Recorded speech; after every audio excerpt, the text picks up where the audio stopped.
sports. We are Blackmore. We are Florida. The Marlins are the hottest team in the National League, and you can start with the starters. Anibal Sanchez, Ricky Nolasco, Javi Vasquez, and even Clay Hensley have sparkled, and that makes for a happy Jack. How about the bats? They've been busy too. In the past 10 games, the Marlins have scored 60 runs. Up and down the lineup, a hero every night. Let's be honest, who doesn't like runs? The bullpen? Well, Jack McKeon has mixed and matched his way to Leo Nunez, who continues to shut the door. Can they keep it rolling tonight?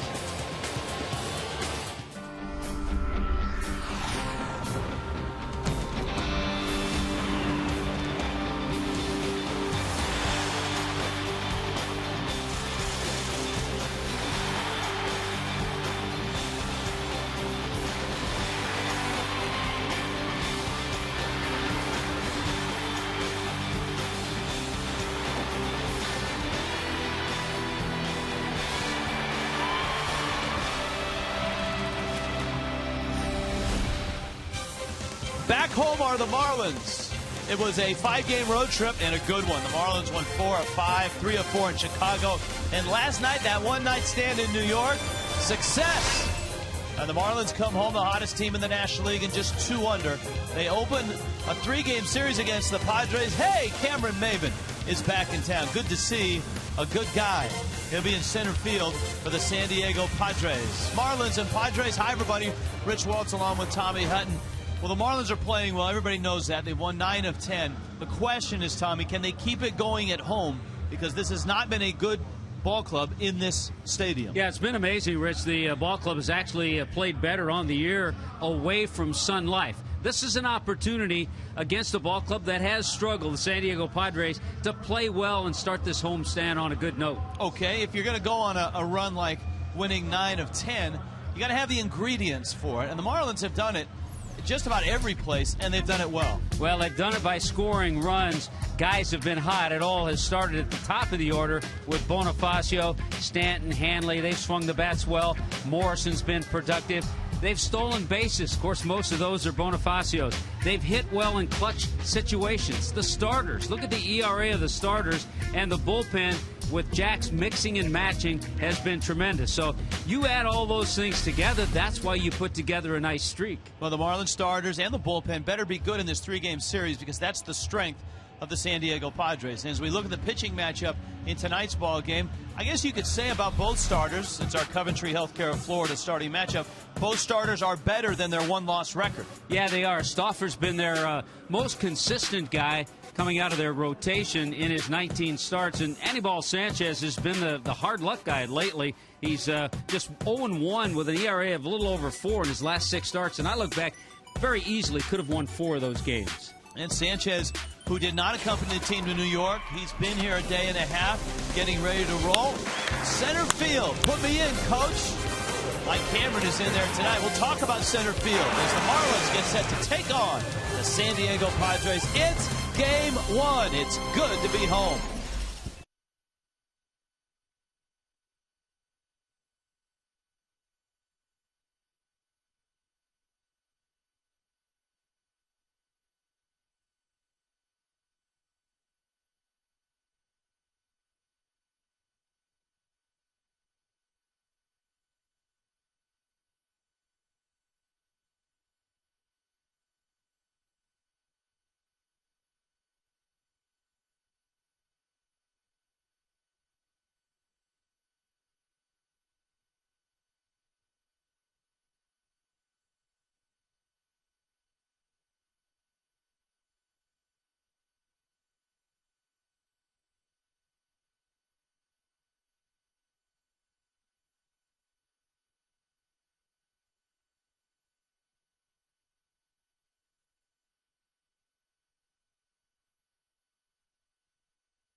All right, thank you very much, Rich, and good to be back with Niner here for Marlins baseball. 1 to 6 coming up at home. Center field story.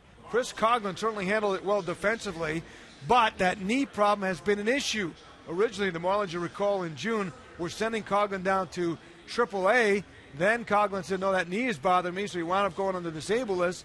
Lately, he was on a 4-day rehab stint, and the Marlins, it was indicated that they might send him to the minors after that and let him get himself ready for the big leagues. But that's been nullified because Coghlan is back, returned now to the ball club in terms of getting that knee looked at. It's stiffened up a bit. It's been a factor. So, hey, the Marlins have had to make do, and they've done, I think, a pretty good job. Maybe the overall numbers may not look that great, but the sum of the parts have been pretty good with a couple of candidates so far. Yeah, Coghlan did a great job learning a new position and taking to center field. We thought he did very well defensively.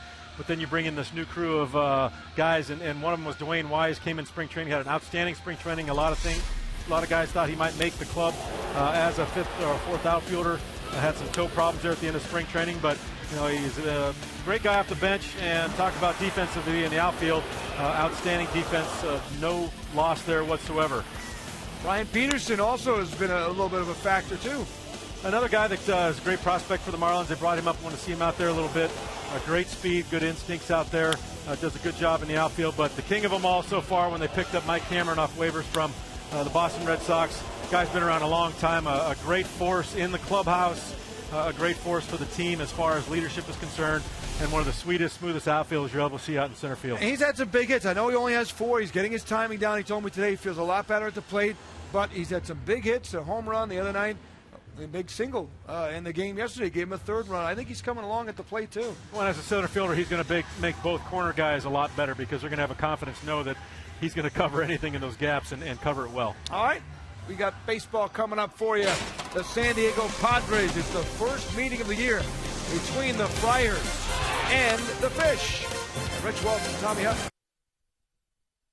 3-game series coming up from Sun Life. Sanchez and Stauffer. A matchup next.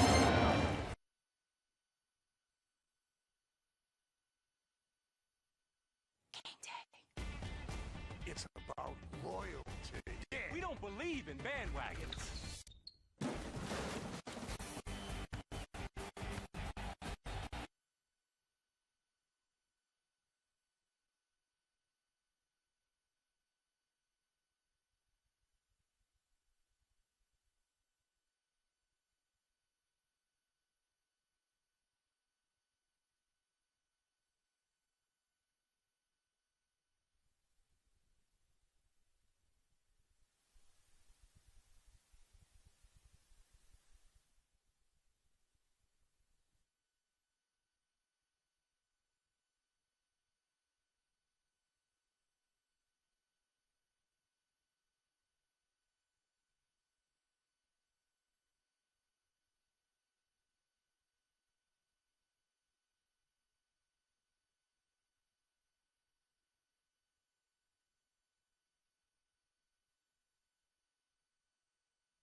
Is brought to you by Toyota, moving forward, by AT&T, by Checkers, little place, big taste, and by All Year Cooling. Today's comfort, yesterday's prices.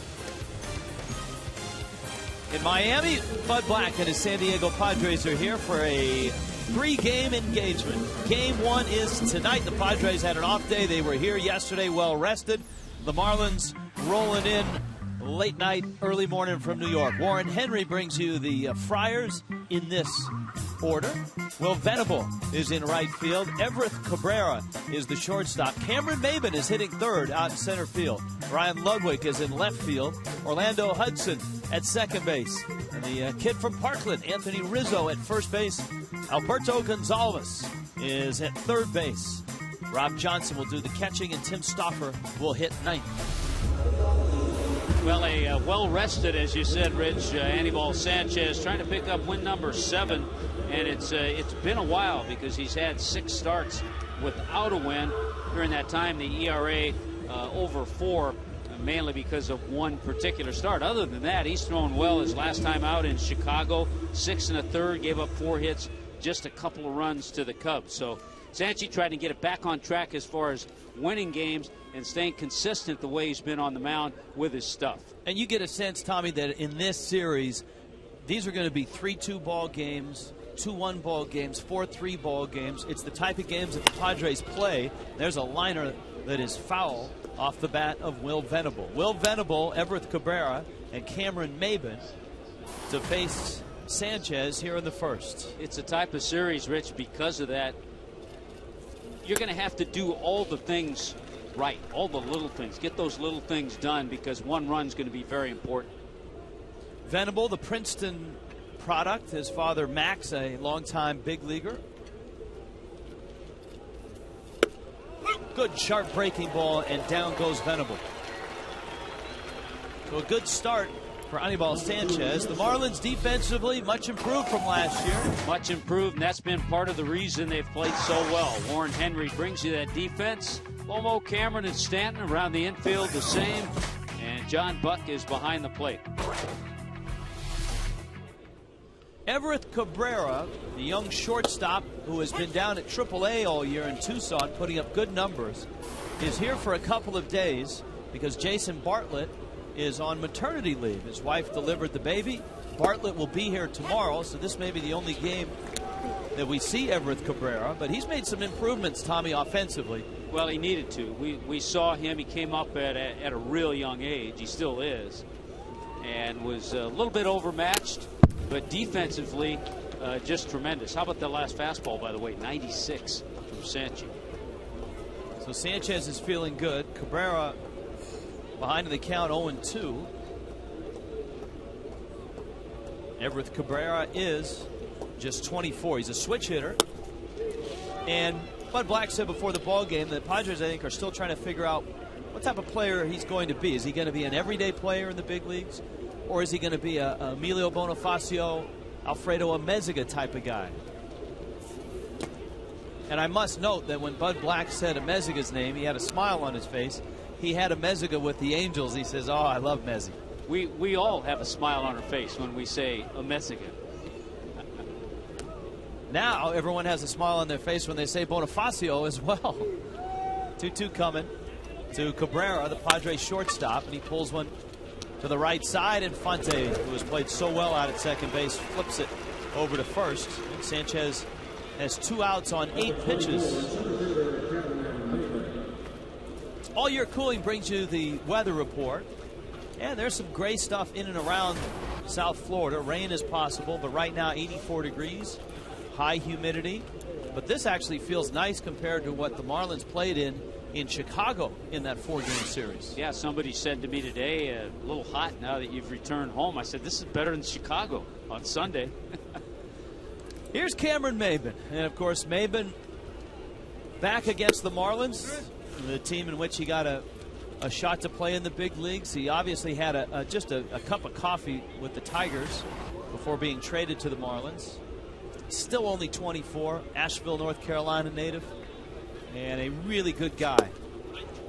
And I know the Marlins, a lot of the Marlins players were looking forward to seeing Maben. Maben as well said he was looking forward to seeing a lot of his former teammates. 1-1 pitch. Maben's backswing sounded like it hit Buck. John's throw to first, and safe at first.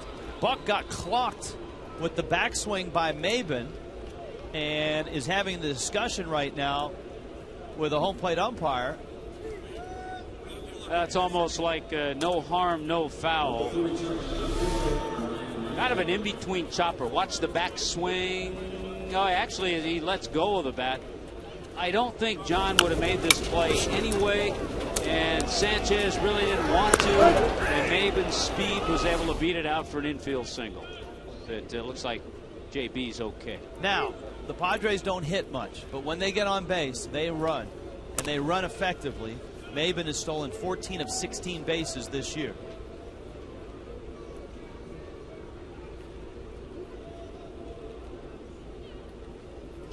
Remember last night, that was close. Wow, that's close. Remember last night, John Buck's mask broke in New York and had to wear Brett Hayes' mask the rest of the game. He's kind of back to his the old mask, the one he started the season with. Maben's leaning, not running.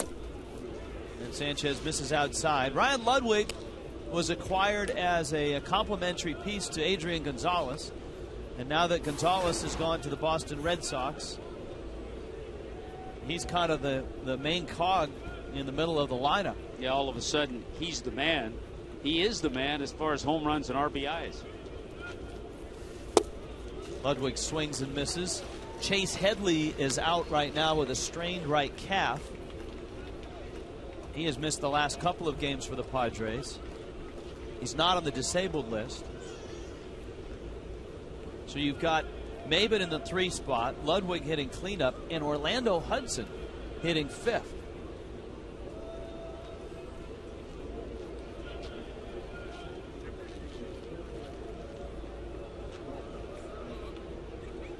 Ball and a strike.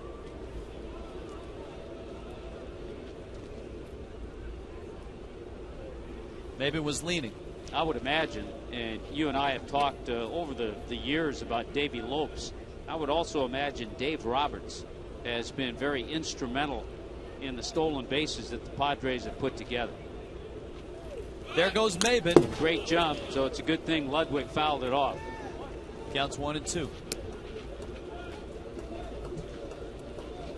Maben comes in hitting at .260, which is one of the better averages for the Padres up and down their lineup.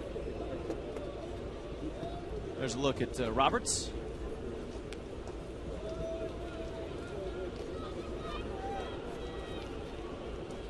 The most historic stolen base in Red Sox history. That's right. With the Red Sox down 3-0 in games to the New York Yankees in the 2004 American League Championship Series. Our stat man, Scott Hopkins, rooting him on to steal that bag. Roberts was not a member of the Boston Red Sox very long, but you're right. In terms of history and Red Sox lore, he has a prominent spot there. And one of the game's good guys.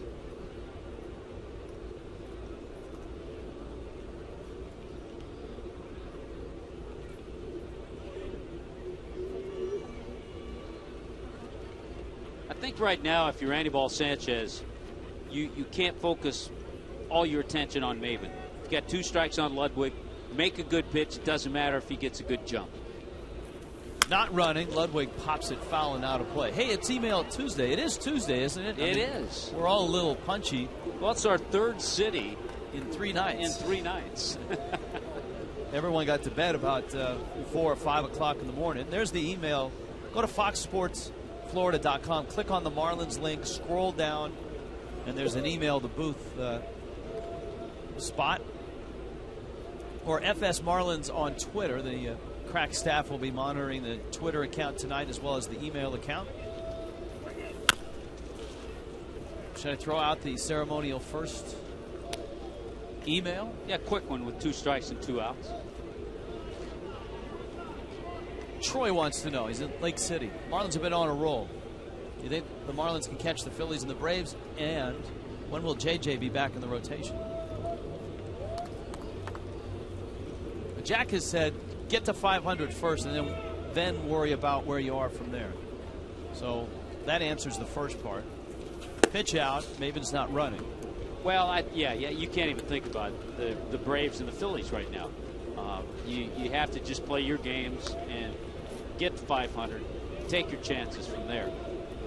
And as far as JJ, nobody really knows. It's been kind of a mystery. We're hoping we see Josh Johnson pitch in games in late August, maybe September. But nobody really knows at this point. Maben running, pitch is high, Buck's throw is late. So Cameron Maben has swiped 15 bags this year and been caught just twice. And that's how the Padres score their runs. They manufacture runs. And they're pretty good at it, but they have trouble driving runs in. I mean, if they can get the Mavens and the Venables on base, even Orlando Hudson, they will take second base on. You see that 96, and that leads the National League. Now the Marlins will face some speed this week with the Mets coming into town this weekend.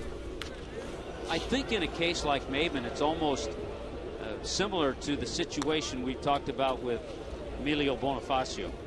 I think now he's been told, go ahead and steal bags. You have speed, and not to worry about if he gets caught and situations like that. So I think he has a confident feeling about his playing right now because he's in there every day. I think that's carried over to his stolen bases.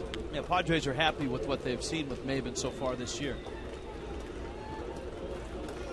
Full count, 3-2 now. Quite a battle here. Sanchez and Ludwig.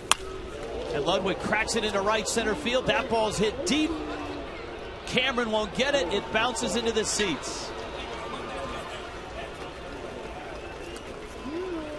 And it's 1-0 San Diego. And the Padres have the lead. And Ludwig, an epic at bat against Anibal Sanchez. You credit the odd single by Maben with the bat that hit Buck, the stolen base, and now a double. And I have no idea if this was a hanger too, a mistake pitch that Ludwig took advantage of. I have no idea if Maben and his presence on the bases affected that whole situation, but I really do think when the count was 1-2, forget about Maben, make a couple of really good pitches. That's their big RBI guy, Eric Ludwig. That's the guy you have to worry about. Here's Hudson, and he takes a strike. Here's the Fox tracks of the at-bat. And look at number 8, right down the middle, not to mention it was a hanging breaking ball. Ludwig drives in his 57th run of the season. Hudson is scuffled offensively. And that's why it comes back to, you look at the Padre batting averages, you look at their numbers offensively, it doesn't matter. They're major leaguers. If you make mistakes, they're going to hit them. They play in a great pitcher's park, that's for sure. They have a terrific starting rotation and a very, very good bullpen. And now Sanchez, who got 2 outs in 8 pitches and is now 25 pitches deep into this inning. And has not made good pitches. The pitch to Ludwig, he's missed a couple of times to Hudson.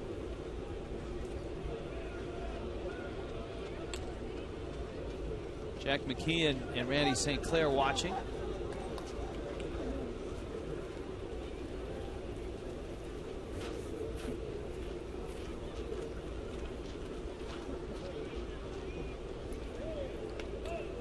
Just correcting myself. I think I said Eric Ludwig, his brother, who was briefly a Marlin, a pitcher.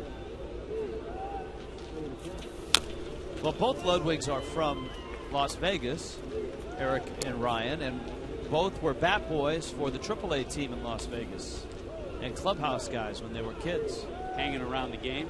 Yep.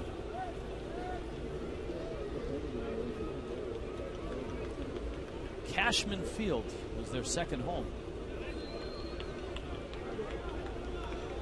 2-2 to Hudson.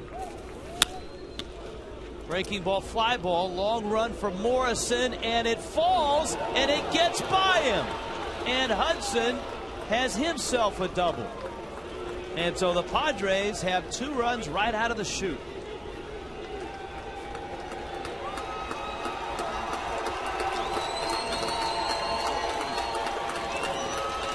The applause is not for Hudson. The applause is for Anthony Rizzo, who's come to the plate.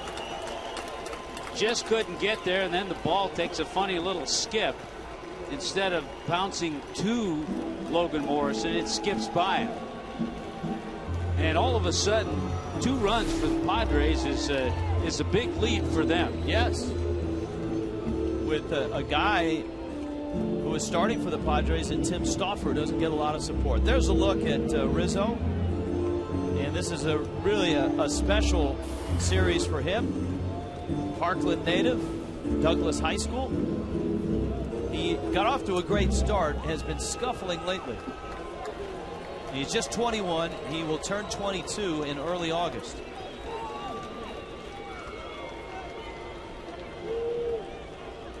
Former Boston Red Sox prospect. He came over in the Adrian Gonzalez trade.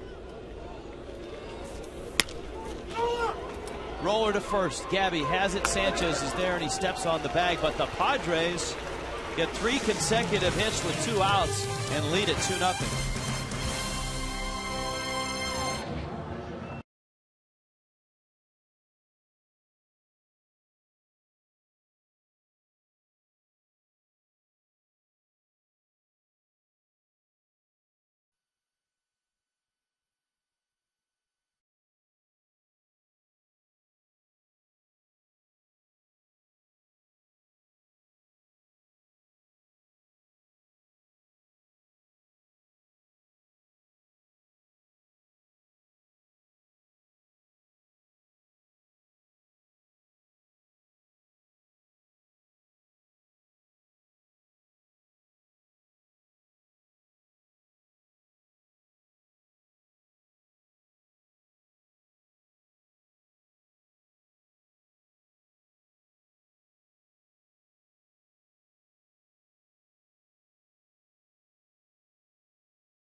Comes Jack McKeon's lineup.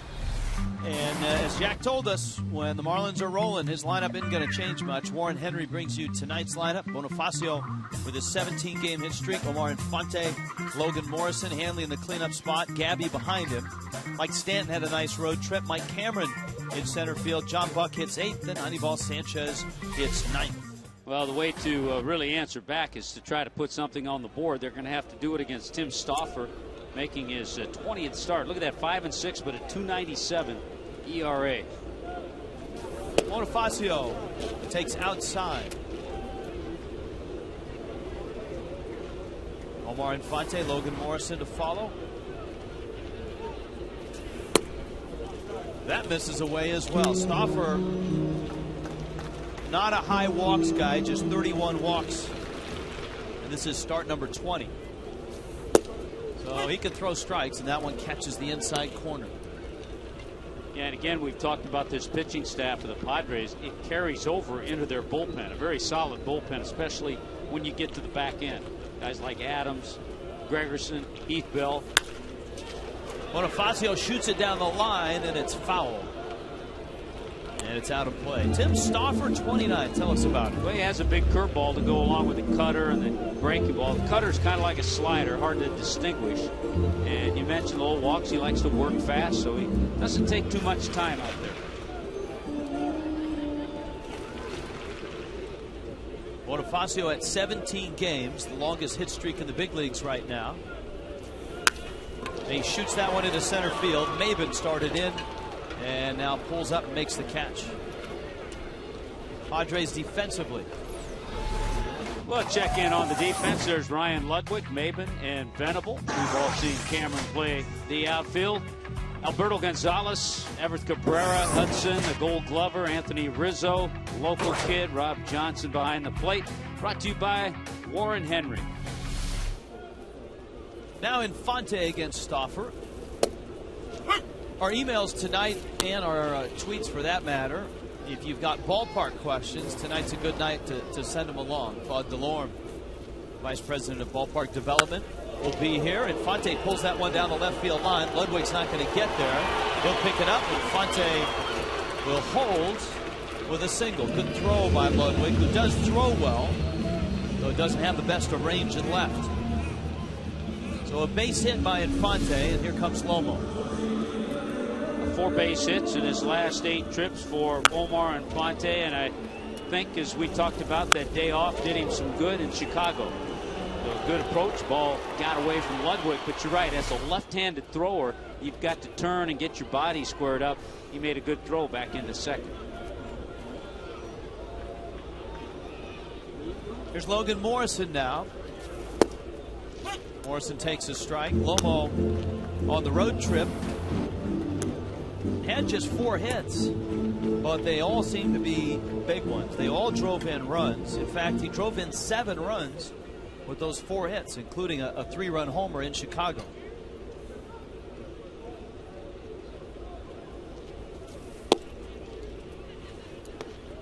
Morrison in the 3 spot. That's one of the tweaks that. Yeah, look at that. Every time he got a hit, it was a big hit. All 4 with runners in scoring position, driving home 7. Morrison in the 3 spot, Gabby in the 5 spot, and Jack has stayed with that tweak to the lineup. And it certainly helps that Bonifacio has been getting on base as much as he has for everybody behind him.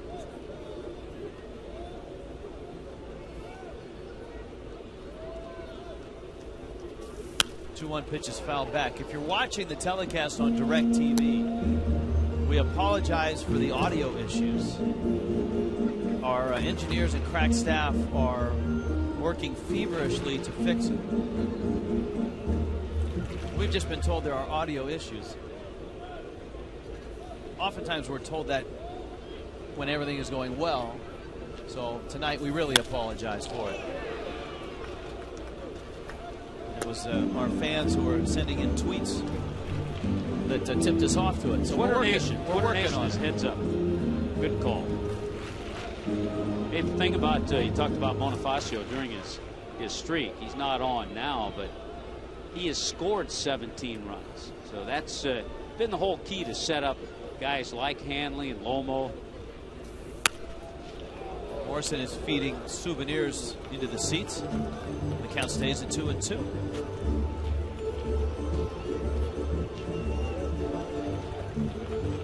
Morrison with his 13 homers and the 49 RBIs, 18 doubles. His on-base percentage has suffered a bit. He's down to .338. Kind of been a rise in production and a drop in getting on base. And that is Hudson to Cabrera. Morrison beats it. And that's going to give Hanley an at-bat with a runner at first base. So the fielder's choice goes 4-6. He had a good job by Lomo to stay out of the double play, get up that line quickly. Hudson with a good feed. And a nice turn by the young shortstop, Everett Cabrera. But no double play, and you're right, it gets Hanley to the plate.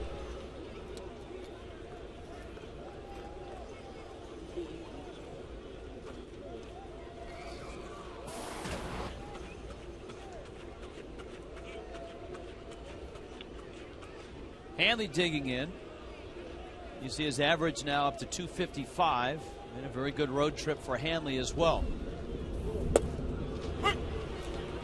Just as that pitch was delivered, a crack of thunder off in the distance. Speaking of a crack of thunder, an email about Hanley. Fan wants to know what turned Hanley around. Did Jack give him a talking to? If you have been following the Marlins, you'll remember that when Jack first arrived here, his first day, Hanley arrived late to the ballpark. Jack took him out of the lineup. And then the next day, called him in and said, all right, if you want to be the man, and put him in the cleanup spot. And since then, Hanley has taken off. In the first inning, Tim Stauffer was the man. He strikes out Hanley Ramirez.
Medicare de Florida. Alberto Gonzalez takes a strike. Anibal Sanchez back to work in the top of the second inning. Gonzalez shoots that one foul, and the count is 0-2. We told you Chase Headley has a strained calf. Gonzalez getting the start at third base. Rob Johnson, Tim Stauffer will follow for the Padres. And Sanchez bounces one up there. A couple of guys with some experience. You mentioned Headley. Remember they signed Brad Hopp, who they thought was going to be playing a lot of first base. He's on the disabled list. Gonzalez swings and misses. Sanchez has a strikeout, his second. Padres got 2 runs in the first. A swinging bunt by Cameron Maben with 2 outs. And then a couple of doubles. Ludwig to right center. Bounced off the warning track and into the seats. And then Orlando Hudson down the left field line. It bounced in front of Logan Morrison and squirted away from him. And just like that, the Padres have a 2-0 lead. And here's Johnson. Yeah, I don't have to tell you the importance for Anibal to have a solid inning. Come back here in the second and have a nice inning.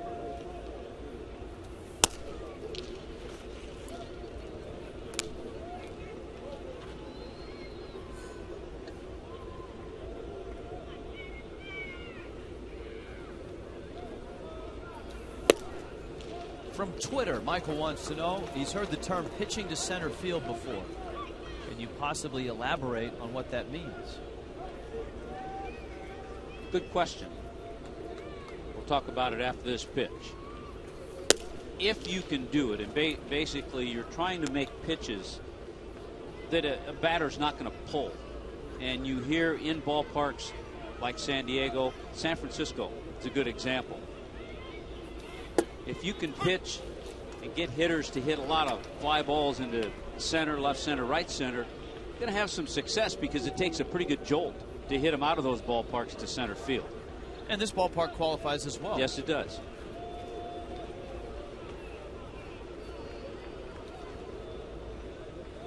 Two to Johnson. And the fastball misses outside. We've had some Fox Tracks questions tonight from a variety of fans wanting to know if there's any way to put Fox Tracks up on the screen for every pitch. That's from Tammy in Palm Beach Gardens. And some telecasts can do it. I'm not sure if the crack staff there's a look at it. I'm not so sure it's necessary to see all the time. Who's that from? Joe West? That's a Fox Tracks question. No. Tammy in Palm Beach Gardens. Here's the 3-2. You jokester. That one's into right field. Rob Johnson hitting just 178. Pokes a single into right field. So the Padres have a base hit. That's going to allow Stauffer a chance to bunt and move Johnson up. FoxSportsFlorida.com. Just hit the Marlins link. Scroll past Anibal Sanchez. Eric and Tony will go by there as well. There you go. Email the booth. How come our picture isn't there? How come it's Eric and Tony? Because they grabbed that from back in heat season. You had Eric and the coach there. Where are we? We're working. They're off. They're available. That's right. They're on vacation. They're available to appear on the website. Stauffer obviously trying to move Johnson up. We had a lot of JJ questions. We've already answered that. The Marlins are still kind of waiting and wondering if he's able to start to throw and if the shoulder issues can be worked through. He needs to get strength back in that shoulder. Sanchez going to go to first and gets the out. So Stauffer moves the runner up. That puts Will Venable in an RBI situation, but there are 2 outs. Nomar Infante question from Ross in Boca. Does Infante have a chance to win the Gold Glove this year? I think he does. I think it's tough to knock off the incumbent. Is it Brandon Phillips? He has won a Gold Glove. And Brandon Phillips right now having a solid year. So is Neil Walker. But the unfortunate thing about the award is that there's offense that plays into it. Ground ball left field. That's a base hit. They're going to send the runner. Up with the ball is Morrison. Here comes the throw home. It's a good one. He is out. Buck holds it. Johnson is thrown out. And the Padres are kept off the board here in the second. Logan Morrison to John Buck. Rob Johnson never got to the plate.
Hoffman may have spent the final 2 years of his career with the Brewers, but he is still a Padre, back working in the front office with San Diego upon retiring in the winter. And coming up next month, his number will be retired for the Padres. It'll take place August 21st when the Marlins are in town. They'll hang his number 51 up there to join the likes of several other greats, including Steve Garvey, number 19, Tony Gwynn, Dave Winfield, and Randy Jones. Hoffman, of course, was with the Padres from 93 to 2008, recorded 552 of his 601 saves with the Friars, and very good company now with the Padres as they will honor him on August 21st, a day game that Sunday against the Marlins. Guys. All right, Allison, I'll bet you I know the music they're going to use when they pull the curtain off that number. Yeah.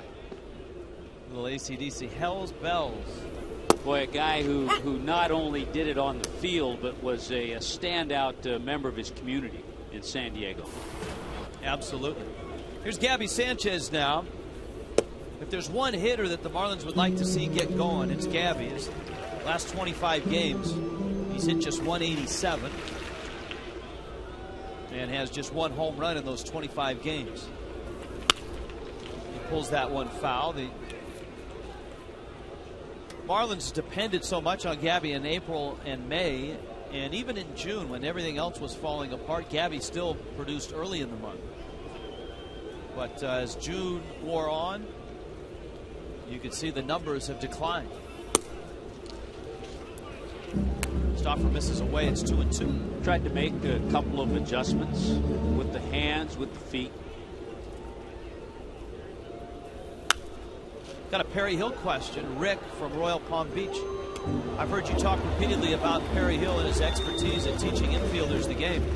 He's looked everywhere, Rick has, for the instructional DVD for his grandson. Every link is dead on the internet. We got to talk to Perry about that. Where can he buy one? Ask him for me, please.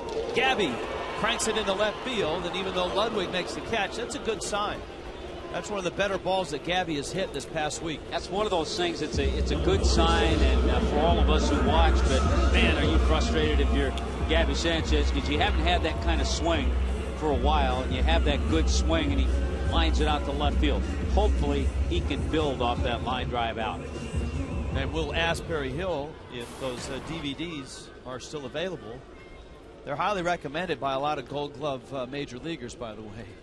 Here's Mike Stanton. He takes a fastball for a strike. Stanton climbs in there, 20 homers, 57 driven in.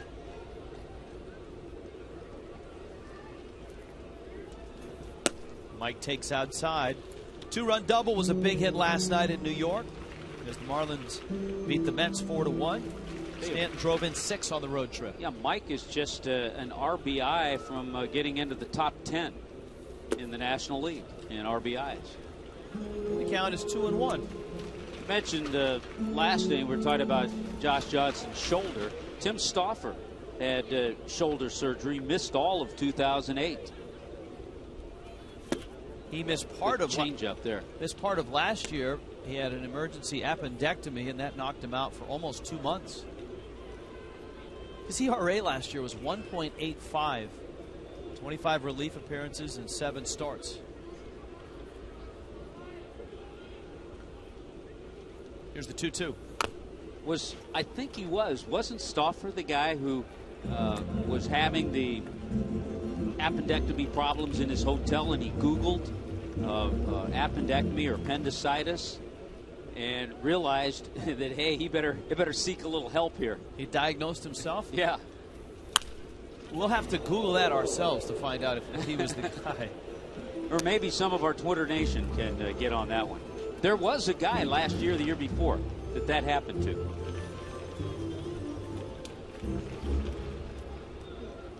Cameron's on deck. Stanton battling against Stauffer out of Saratoga Springs, New York. Sharp ground ball to Cabrera, and he fires it to first in time. So there are 2 outs, and here comes Cameron.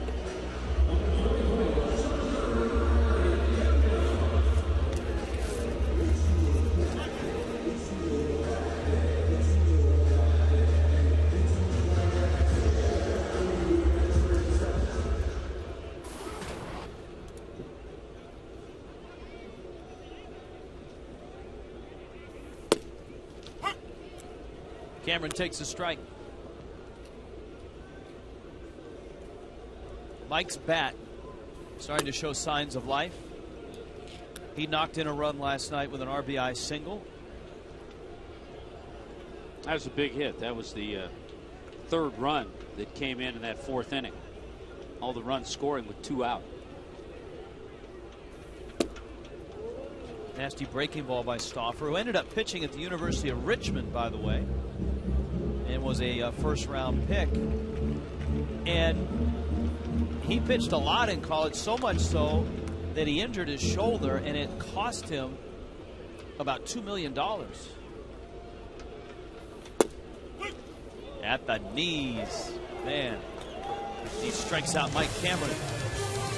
2-0. Padres.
Of the Marlins.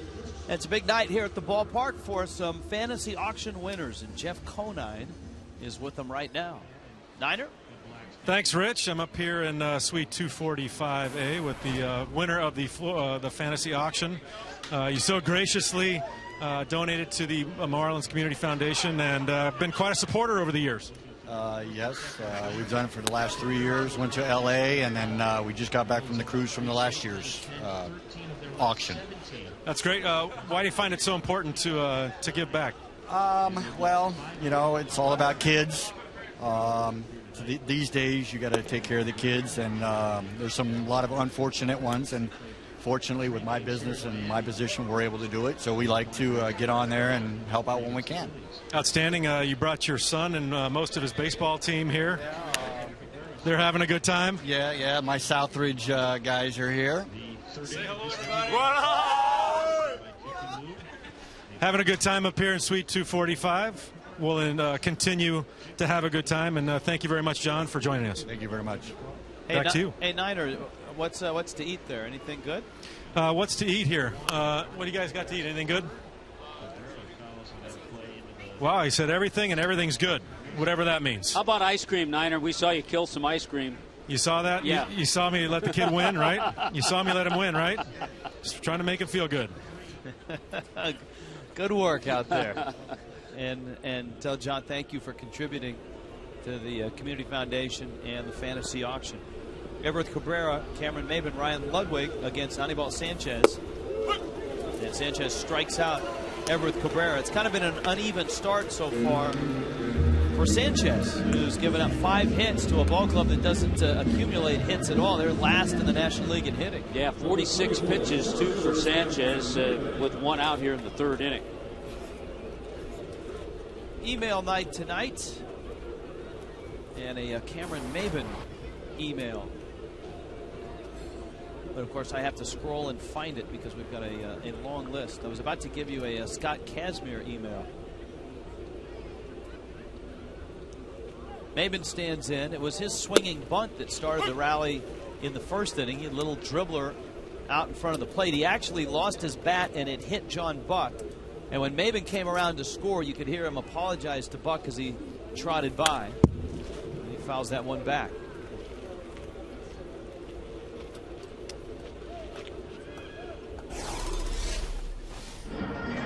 Cameron Maben as a Marlin. Hit .257 with a .323 on base percentage in 144 games.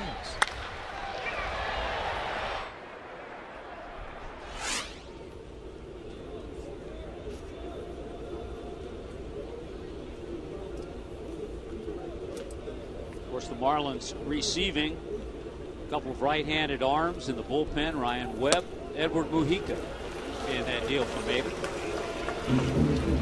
And Maben strikes out.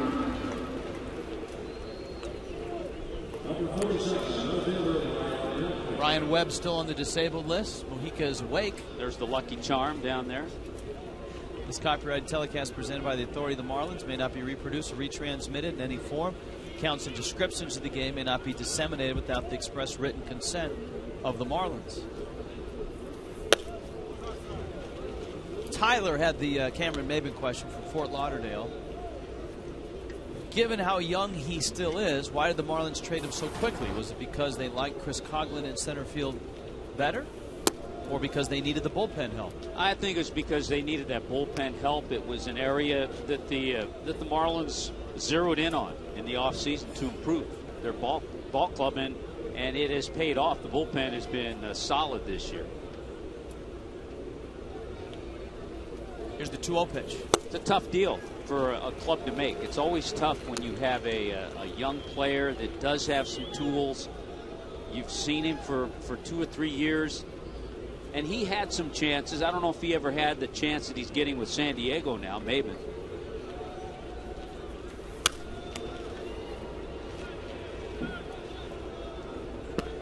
Yeah, the Padres are in a little different situation right now in terms of being able to give Maben an opportunity, not just an opportunity, but a full season. And Cameron, you know, he would have a couple of good weeks, and then he would have a 2 or 3 week stretch where it would be a struggle for him. And he had some injuries. Ludwig has another hit. He drove in a run with a double in the 1st, and he singles here with 2 outs. So 6 hits already for the Padres with a 2-0 lead here in the top of the 3rd. This weekend the Mets are here, and a Marlins Family Sunday finishes the homestand at 1:10.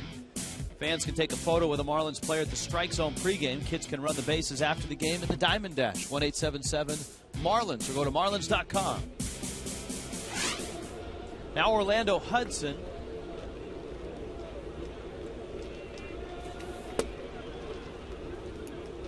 Hudson takes down low. Andrew in Fort Lauderdale wants to know, are the Marlins interested in Scott Kazmir? Actually, he says, why aren't the Marlins interested in Scott Kazmir? Well, you have a left-hander, a guy who has had, over the years, his career with Tampa Bay and the Angels, a multitude of injuries. Last year with the Angels, he was 9-15 with an ERA right about 6. He was released by the Angels in June. And just a guy that's not going to give you much. I mean, he's a talented guy who really never reached the potential that the Mets actually thought he would when they initially drafted him. Here's the 2-0 pitch. Chopper over the middle. Hanley to his left. Dives. Has to backhand it. And Infante bare hands in time to get Ludwig. Terrific play by Hanley and a nice reaching grab by Infante. And that finishes the top of the third.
Full question tonight brought to you by ticketsofamerica.com. All-time best reliever in Major League Baseball history. Mariano Rivera right now on top of Trevor Hoffman, Goose Gossage, Dennis Eckersley. What about Raleigh Fingers on that list? Well, I think there is only one answer on that list. But give a little love to the Goose. How about Lee Smith on that list? John Buck. Of course, Mariano Rivera has done it for so long and done it so well, and of course has done it in the postseason as well. So easy to see why he's on top.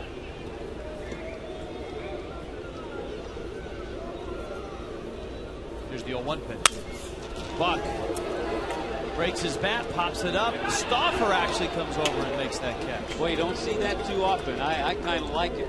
Pitcher taking charge, pretty good athlete.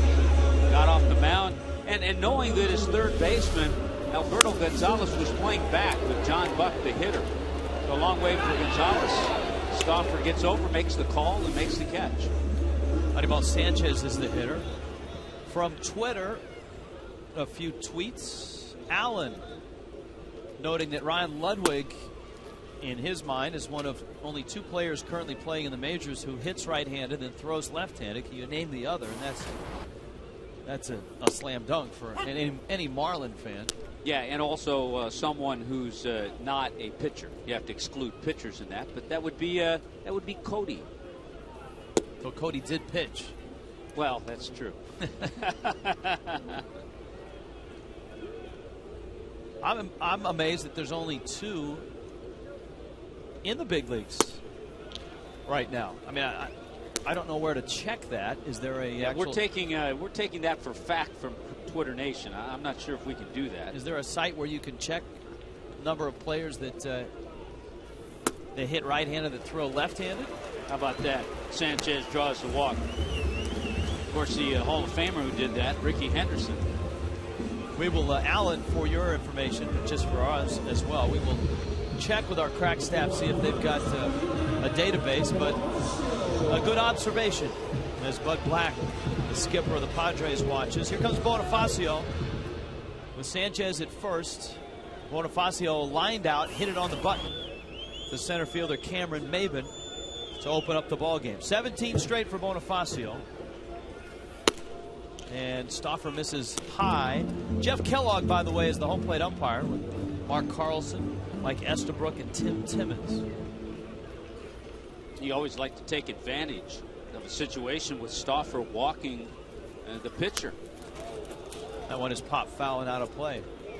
Jeffrey wants to know whatever happened to the straight behind the mound camera angle. He felt it was much better for seeing the movement and location of pitches. A lot of it has to do with configuration of ballparks and the ability to get cameras in those spots. I kind of like that angle as well. Atlanta has that angle.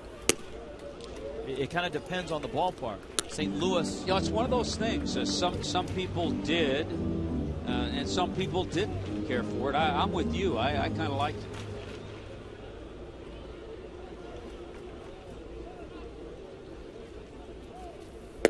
That's Tim out there in center field. And I think, hey, Tim, I think from what we've been told, the new ballpark, we can check with Claude Delorme, we will not have that direct straight on center field shot.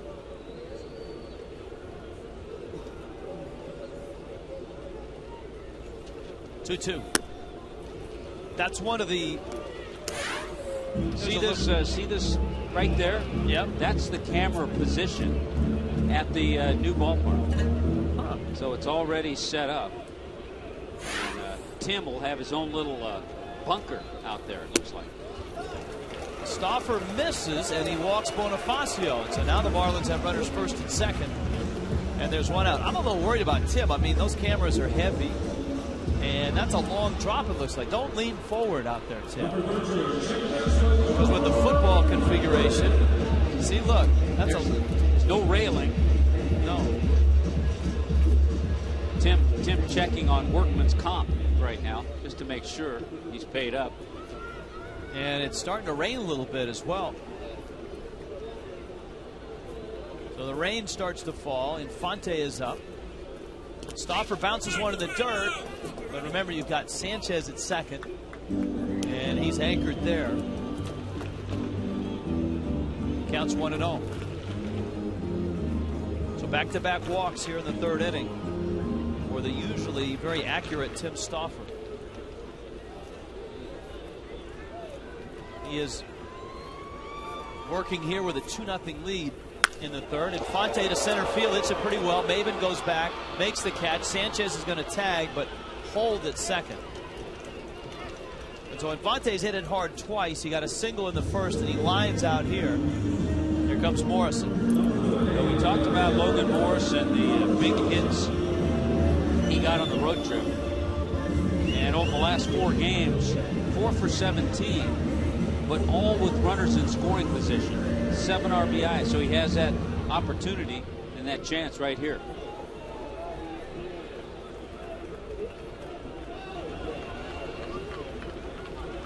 Lomo bounced to second into a fielder's choice.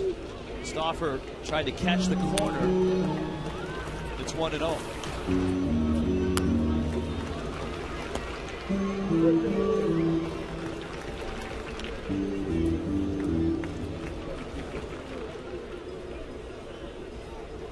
Hopefully just a passing shower right now. You see Bonifacio, he got great speed with the trail runner. And Sanchez, who runs pretty well for a pitcher, at second. And Morrison's got himself into a 2-0 count now. I think if Lomo finds one of those gaps, it'll be a 2-2 ball game.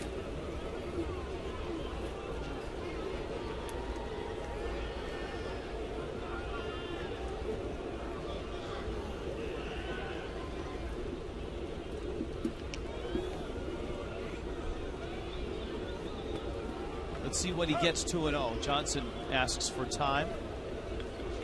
We do have a lot of ballpark questions that are stacking up when Claude Delorme gets here in the 5th inning. We will set them loose on Claude. 2-0 pitch. Morrison drives it, but drives it foul. Are you keeping track of the ballpark questions? I am. Or will you know where to go to find them? See, that's the hard part, is the emails, they stack up. But the email wrangler hopefully will capture most of the ballpark questions. Send them in one big chunk. Also, ballpark tweets as well.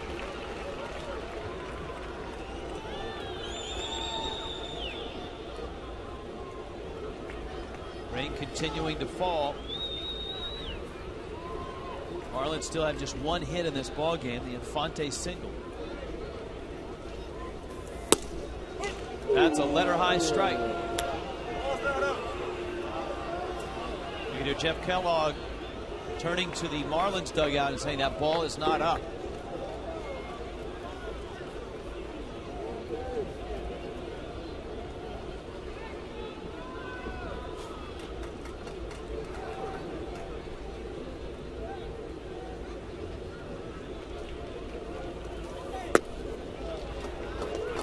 Stoffer misses down low. So a 3-2 count now. That pitch that Jeff Kellogg said was not up on Fox Tracks is just off the top of the strike zone. So a 3-2 count. That means everybody's rolling with 2 outs. And that helps Anibal at second. Yeah, it was a high strike. You don't see that pitch called a lot. But we'll see if Jeff Kellogg establishes that pitch and if that's a strike all night.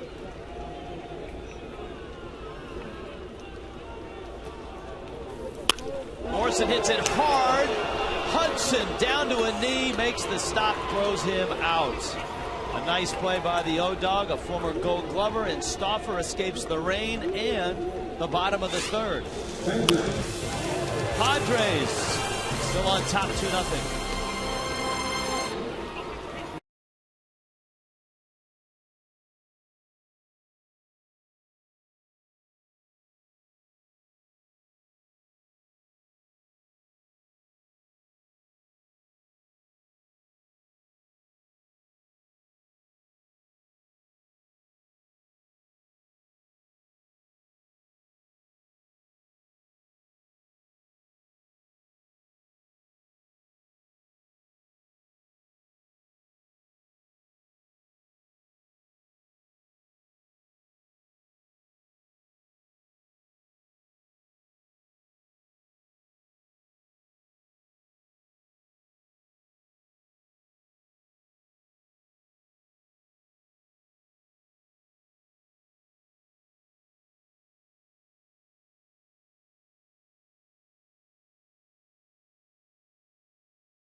Two 2-0 right now. San Diego on top of the Fish in the 4th. Tim Stoffer against Anibal Sanchez, and those 2 first-inning runs that Sanchez coughed up are holding up right now for San Diego. Anthony Rizzo, Alberto Gonzalez, and Rob Johnson. And the fans here in South Florida weathering the rain right now, which has been going on for about almost 15 minutes now. Well, Anthony Rizzo, no stranger to that. Rizzo had big numbers in the minor leagues before his promotion. Oh, boy, did he. Rizzo was hitting .365 with 16 home runs for Tucson, AAA. That's a good place to hit.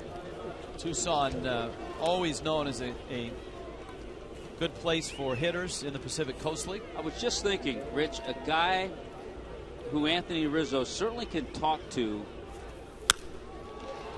about the position that he's in, having been acquired for a star player. He can talk to Cameron Maybin. Well, Adrian Gonzalez was the big piece that went from San Diego to Boston. Rizzo was one of the pieces. The other is a Sarasota legend. That's Casey Kelly, the fine pitching prospect. He was a great quarterback, also a great hitter. In fact, the Red Sox thought so much of him that they let him pitch and hit his first year or two in the minor leagues, but he's a pitcher full time. And of course, you had Maybin and Andrew Miller coming over here. Sanchez just can't have that 1-2-3 inning, can he? No. Coming over here, and Miguel Cabrera involved in that deal. So there's some commonality there. They can talk about what it's like. Number 32, Johnson. Here's Rob Johnson now. The Padres have banged out 7 hits, and as you pointed out, for the Padres, that's a lot of hits.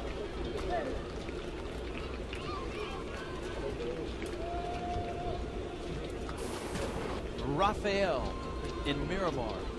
If Emilio Bonifacio finishes this year at the pace he's going, you think Matt Dominguez will have to wait until next year, and Bonifacio might stay at third base? Well, I want to see Matt Dominguez hit 280 and start driving in runs and hitting some home runs before he's even in a conversation about being your third baseman.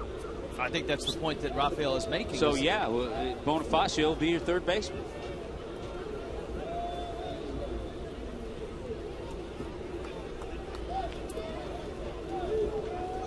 I think that's one of the things that Jack McKeon has talked about and stressed with certain players, not everybody, that you have to earn your right to get here. And so many, it's not just the Marlins. Organizations have kids get up here that haven't earned it. You look at their minor league numbers and you go, how in the heck did you get here? And you used to have to earn your right to get to the big leagues. And that's one of the things that Jack has stressed.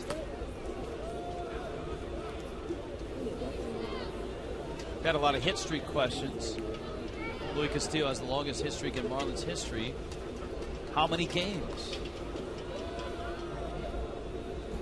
Second part of the question, do you think anyone will ever break Joe DiMaggio's record? Well, first Louis was 35, and I think in today's game,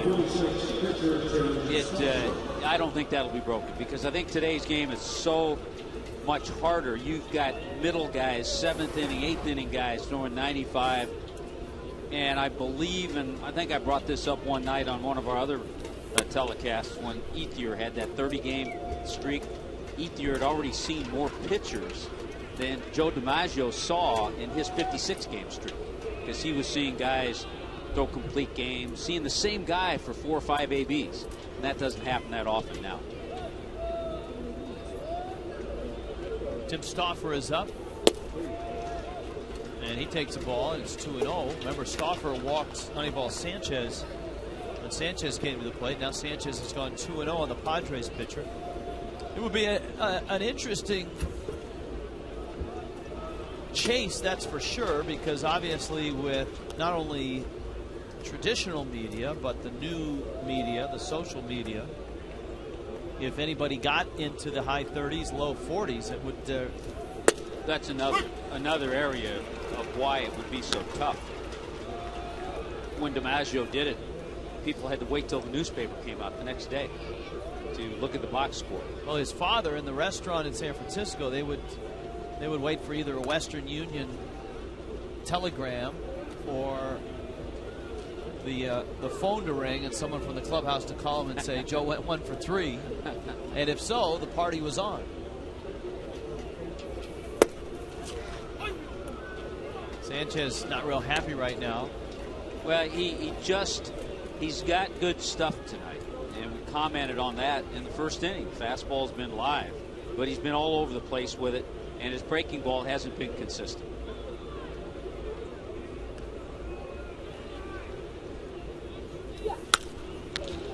Fouled into the seats. Eddie from Miami, please make my birthday a good day by reading my question. There have been many Leo Nunez trade rumors swirling around the past week or so. If he were to be traded, who gets the first crack at closing?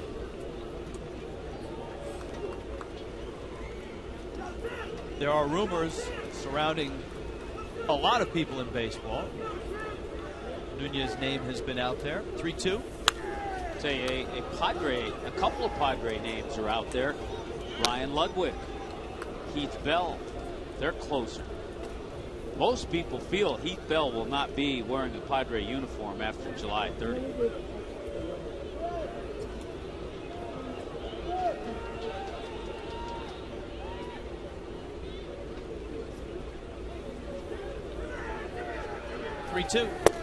Got him with a breaking ball. So Honeyball Sanchez has labored here 72 pitches through 4 innings. It's 2-0 Padres.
An hour.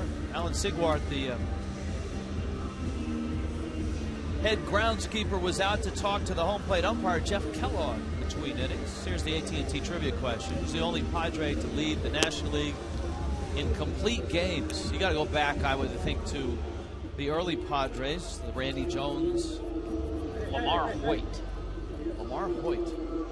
Tim Lawler. That's a good Padre name. Well, Tim Stauffer has been every bit as good as many of the Padre great pitchers. Through his 3 innings, the Marlins have just 1 hit. He's walked 2. He struck out 2, including Hanley back in the first. Drops in a breaking ball for a strike. Just a reminder that in the 5th inning, Claude Delorme will join us for all your ballpark questions. Send them along both on Twitter and to our email box. Hanley breaks his bat on a grounder in the hole. Cutting it off is Gonzalez, and he makes a fine play at third base. As Dick Enberg would say, oh my. Maker Concrete Super Saturday is coming up. The post-game merengue concert with Fuego and Los Hermanos Rosario, presented by the Dominican Republic Ministry of Tourism. Marlins and Mets at 7:10. Fans get a Marlins All-Star poster courtesy of Franklin Communications. 1-877 Marlins. Gabby Sanchez takes a strike.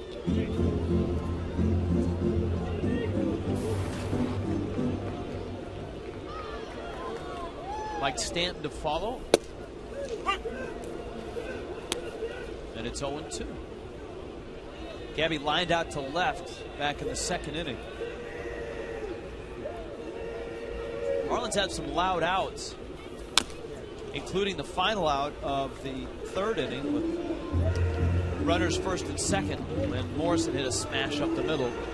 Orlando Hudson to a knee to get it, and that ended the inning. Yeah, Logan Morrison was picked by the four-time Gold Glove winner. Johnson sets up outside, and Stauffer misses outside. Remember, Infante hit a line drive to Maben right before that Morrison at bat.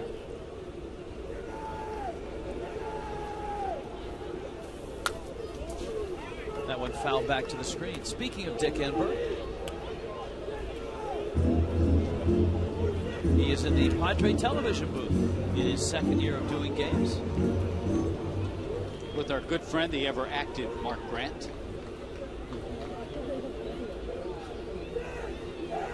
There's a 1-2.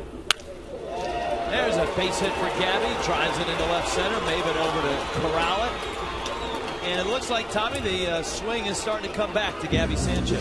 Yeah, and I think, you know, you hate to jump out and say that after two at-bats, but really the two swings that Gabby's had tonight, boy, stayed on that ball nicely. And the ball was on the outer half of the plate, and it snaps an 0-for-11. A real tough road trip for Gabby, but good signs tonight, his first two ABs with terrific swings. Here comes Mike Stanton. Manny from Land O'Lakes wondering what happens if there's a game where no player on either side hits a double. Does Checkers send you an angry email? Well, no, then we hope for a double play. And sometimes we'll utilize it there. And if that doesn't work, we just make stuff up at that point. You could go, you know, a couple strikeouts. Double up on those. Stanton with a mean swing, but Stauffer's out in front 0-2.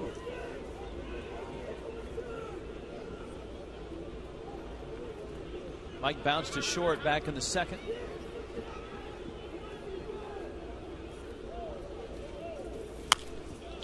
And Stanton fouls it out of play. Michael in Weston, since Brad Hand pitched so well in his last start, why did the Marlins convert Clay Hensley into a starting pitcher? I think they want to, the organization does, wants to have Brad Hand get experience at the minor league level. Get some starts under his belt. And yes, he did pitch a good game, but that's no guarantee that he's going to go out there and do that again. They want him to get the experience. And the Marlins had started that conversion of Hensley before that nice start by Hand. Yes. So that process was already underway. Stanton swings and misses. Breaking ball from Stauffer. Third strikeout. And here comes Mike Cameron. He was a strikeout victim back in the second.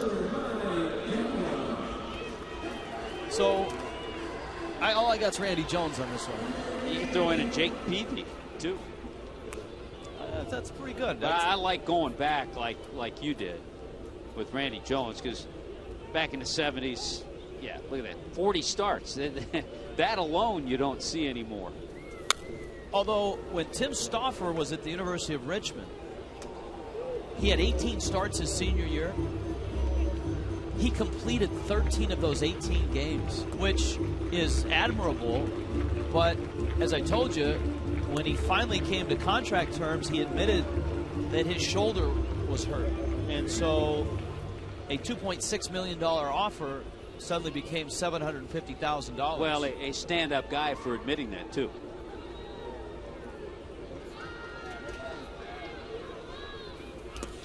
That one kicks away. Gabby's going to get into scoring position. And so Mike Cameron has a chance now to drive in a run with 2 outs. But you had Randy Jones there working on a 4-man rotation. So every 4th day he was out there. So back then pitchers had 40 starts a year. Gaylord Perry spent some time in the Padres rotation. Actually, Gaylord Perry spent some time in just about everybody's rotation. He always used to appear at the old-timer games with that jersey that had about 8 or 9 logos on it. Bud Black started 296 games at the major league level. Had a nice career. Bud Black, a terrific left-handed pitcher, won 121 games. Lost 116 with a career ERA at 3.84. He was in the rotation for the world champion Kansas City Royals in '85. He got to the World Series twice with the Royals. And, of course, was a pitching coach when the Angels won the World Series in '02. Cameron takes high, and Stauffer now is falling behind 3-1. Cameron, a San Diego Padre. Couple of years, we talked about Cameron with a couple of nice years with the Mets. He had a couple of real solid years as a Padre. Yes, he did. '06 and '07. In a tough ballpark to hit in. 3-1 is a strike. 22 home runs in 2006, 21 in '07. So that tells you, and you're right, that's for that ballpark, that's a good number.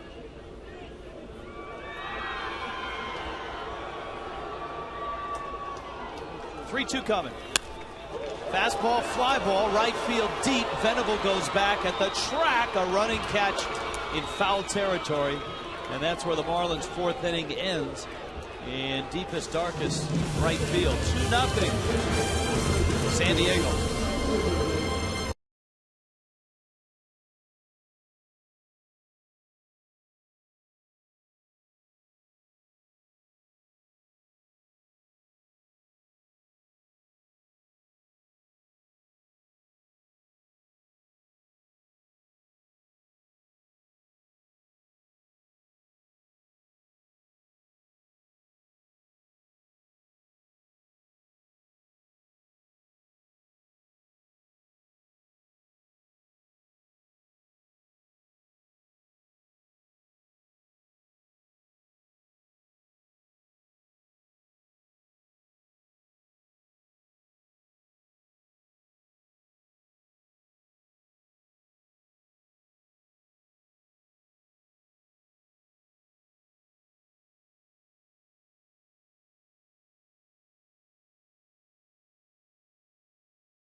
.76 or 77% complete? Those are the questions we want to know. That's why we have Claude DeLorme here. How far along is it? Is it 76 or 77? It's neither, actually. It's 75. We can't. You guys are going too fast for us. So it's 75%. That's our fault. Every percent counts for this project, So it's coming up fast enough. It is. All right. We have we have a lot of things. We have a lot of email questions. But you are carrying a large brick, not to throw at Tommy and I, but what do you got here? Yeah, this is our paver program that we're just launching now, and this is an 8x12 paver. Here, let me get it, Rich. I'll get a little closer. Just make sure you don't drop it on me. No, we won't drop it. But an 8x12 paver. We also have a 12x12 paver that people can certainly leave their mark at our new facility. It's in the East Plaza, and we've limited it to 2,000 pavers. And people can go online and order it. The small one is $250, and the larger one is $350. So it's a great opportunity to leave a permanent mark on our new building. Claude, I think if people have been to, I always have fun in St. Louis. When you walk to the ballpark in St. Louis, we stay right across the street. You see all what they did, the similar thing, and you see all these families, their names, and you start looking at different ones, and it's a great thing. No, it becomes, you're right. People go there and they'll spend an hour just looking at what was said and how passionate the fans are and the kids' names and whatnot. So no, that's a great opportunity for our fans to be a part of it. All right, you ready for some email questions? Yes, yeah, absolutely. Here's the first one. It's from Evelyn in St. Cloud. My 83-year-old mother and I would love to come from Orlando to a game or two next year. The AC in the new ballpark makes it possible for her to go. However, she's not wheelchair bound. She can't walk more than a block or two. What are the parking seating options which would allow her to get from her car to her seat without a whole lot of effort? Yeah, basically, we have some areas in each of our parking structures that are dedicated for people that are disabled, and they are basically on the first level of each of the parking structures. And people, all they have to do is cross the street, and if we know in advance that once they get there, we can have a wheelchair available, and we'll gladly assist in that regards. We'll have some customer service reps that will be their main function. Obviously, the roof and the air conditioning an enormous selling point of the ballpark, and it allows people from Orlando or Naples or wherever coming up from the Keys to not only come to one game at a time, but to come to 2 or 3 games at a time, to come up for a whole weekend. Have the Marlins talked with local hotels in terms of packaging, weekend packages for out-of-town fans? I think, Rich, you're going to see a lot of that happen as we get into the fourth quarter. As soon as we get closer to the end of this season, our marketing group and corporate sales and certainly our ticket sales group will reach out and establish those relationships. And we'll be in a position to really position our facility in terms of our party rooms, and all our pricing will be finalized by that time as well. Here's the 2-0 pitch, and it's taken for a strike. We've got a lot of parking questions. Scott, can you address the parking situation in the new ballpark? Because according to him, it sounds awful. No, you know what? The one thing that's different when you look at the Orange Bowl before, there was about just over 3,500 spaces, and we fought extremely hard to ensure that we had 4 parking structures, and that gives us a total of 4,600 spaces. Plus, we have another 1,000 surface slots that are immediately surrounding the site. And we will work with private owners as well to get access to lots, and we're looking at shuttle services from Culmer Station, from downtown. There will be a trolley service as well from the health district directly to the ballpark. So we're going to have a lot of options, and people will park in people's lawns, as well as that's always an option that will be available to them. I think, I'll be devil's advocate here. Anytime you go to an event, there's going to be 35,000 people there. You're not going to get it in and out in 5 minutes. No. And I think people have to realize that. Everybody wants everything just perfect. They want the ballpark in their backyard. They want parking to be in and out in 5 minutes and cost $2. It's not going to happen, and it's going to take some time. And I know it's going to take some time to maneuver all that, and it's going to take a few games to do that too. Yeah, and Tom, we're very concerned with that, and we spend a lot of time talking to the city and the county, and we will continue working. We will continue working on that, on an ongoing basis with the city and the county, well beyond the opening, to make sure, because the fans' experience starts and ends with parking. So we got to make sure the access to the entry point and the egress goes as well as possible. And we'll work with the police to make sure that we can facilitate it for our fans. I think, too, the history of that site, a lot of people equate the experience of going to either a Miami game or a Dolphins game at the Orange Bowl.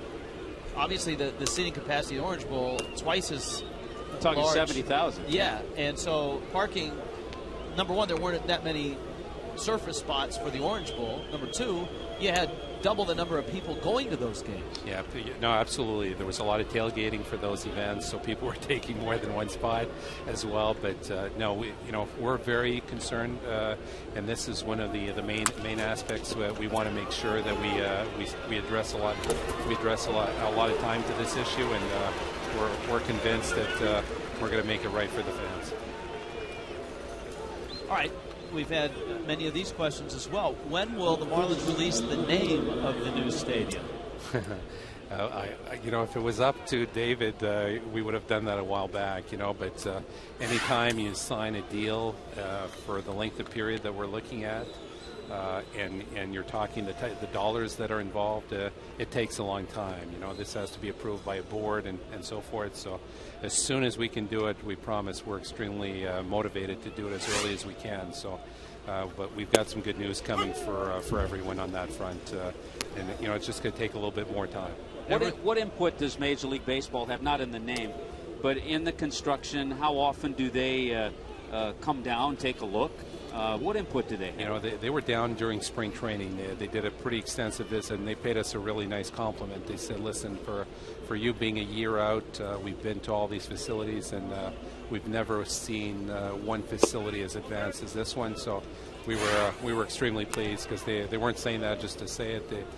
You could tell they really meant it, and we feel strongly that we're where we needed to be at this time. This is last week, video from last week. And there's already been some progress right behind home plate. We're starting to build the last 13 rows of seats behind home plate, where Diamond Club's going to be located in the first 5 rows of our home plate box seats. Got a dugout question from a concerned fan wanting to know, will there be a protective fence in front of the dugouts like all the new modern ballparks? Yes, there will be. I mean, you know, you get a line drive or someone pulls the ball to protect the players and so forth. That will be there, and you know, it's you know, you see that happen often at various games, and even for the players' coaches, you know, it's a necessary element.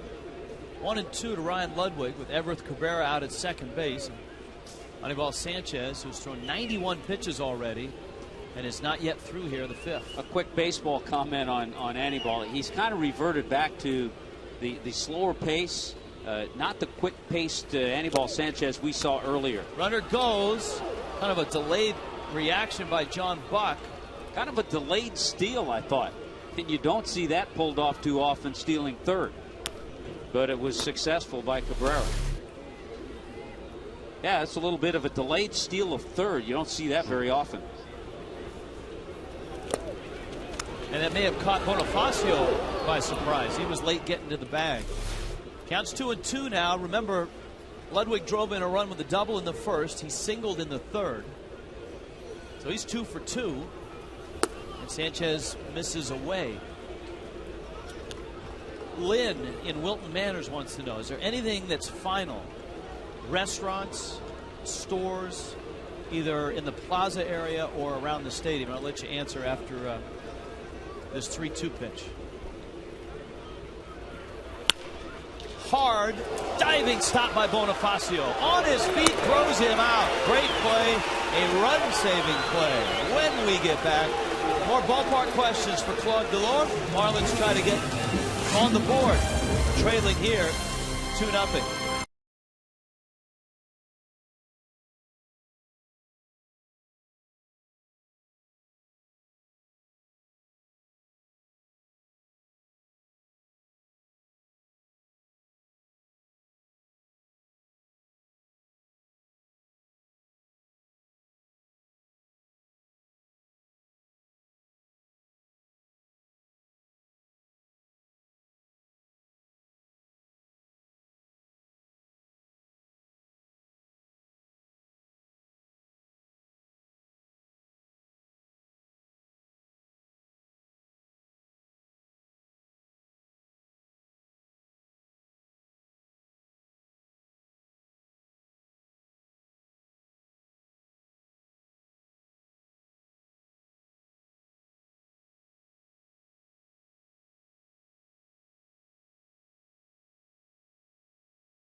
Padres here for 2 more ball games. Remember, Thursday is camp day, 11:30 in the morning. That's when we start Marlins Live, or breakfast with the Marlins. Dustin Mosley, Javi Vasquez finish the series. Just as we look forward to the upcoming schedule, you can live forward with Just for Men hair color. The Marlins trying to get on the board right now. Claude Delorme is with us. We're taking ballpark questions. The question before the break was, anything been finalized with a restaurant, shop, anything in the plaza area where the roof slides over, or in the immediate area around the ballpark? Yes, a lot of elements. This is probably where I'm spending the most amount of time right now. The restaurant, we have a letter of intent that's been signed with a third party, and spent all morning negotiating a lease agreement. We're meeting again on Friday. As soon as the lease agreement is executed, we will definitely make an announcement on that. It's 7,800 square feet restaurant, sports theme, and very excited. I think it's going to fit extremely well with the building. Will it be located in the ballpark or just in that plaza area? It's just outside of the plaza. It's as you're going up the helix. It's the first level of the helix, and it surrounds the helix, and you'll have an exterior bar as well. So we're both groups are excited with this opportunity. In terms of the retail space, we're looking at two of the locations will have been signed by next week, and we're having discussions with a few groups on the third and fourth space. The fourth location will probably be tied into one of our quadrants, and could end up being on the telecommunications side. But yeah, we are. All of these elements are moving forward, and as soon as we have a signed contract instead of a letter of intent, we'll be in a position to make those announcements. Tommy, did Everett Cabrera just take too much time, or did he get a wet baseball to throw? I think a little bit of both. I think he was surprised. Not away when a guy's up here just for a... Bonifacio's bunt. He is safe. And another base hit. That's 18 games in a row. I was really stunned that Alberto Gonzalez picked that ball up. He had no chance to get Bonifacio. His only chance was to see if it would roll foul. Yeah, when you have a guy that has Bonifacio's speed and drops it up the line this way, 9 times out of 10, that third base, this ball hasn't even gotten to the grass. 9 times out of 10, the third baseman's best bet, let it go. It might go foul because you're not going to get Bonifacio. It's another thing, Rich, we've seen him do a lot more. It was going foul, too. Yeah. But we've seen Bonnie do that a lot more. We've seen him take more pitches. We've seen him steal more bases and drop down more bunts. So 18 straight for Bonifacio. Another hard line drive to start the inning. The Marlins have had a bunch of those tonight. John Buck was the first out, but Sanchez beats out an infield single. Bonifacio beats out a bunt. Here's Infante. He's hit it hard twice tonight. He takes a breaking ball for a strike. It's 0-1. And if the Marlins are able to do something in this inning, a lot of credit goes to Anibal Sanchez with the way he got up the line. You know, a lot of pitchers will hit their routine ground ball and go up about, halfway or 3/4. He busted it up pretty well, and he ended up getting the base hit. Claude, we've talked so much about the suites and ticket plans and all that. We've had a few fans wanting to know, when do single game tickets for next season go on sale? Yeah, right now we're probably the individual tickets will probably be during Caravan 2012. We're probably looking February? at February, correct. We're looking at the partial plans or 20 game packages probably going on sale in November, and then our 40 game plans probably sometime in mid to late September. Another question that just popped up on Twitter. Please ask Claude about the aquariums in the not necessarily behind home plate, on either side. On either side of home plate. Yeah, these aquariums are 24 feet long on both sides, 450 gallons of water. And I really think these will be the #1 signature pieces of the ballpark. Anyone watching it on TV, looking at the on-deck hitter, I mean, those aquariums will be extremely visible. And I think anyone watching will quickly realize that that game's being played in Miami. It's really, when you think of Miami, you think of water, and what better way for us to highlight that than putting 2 aquariums in a very visible area of the ballpark. Now, the follow-up question on that is an obvious one. The glass that will be protecting the aquariums, I expect, is pretty strong. At least I hope it is. Yes, it is. We've got it's acrylic, first of all, and 2, we're putting a material that's called Lexan, and that material is the same material they use for bulletproof glass.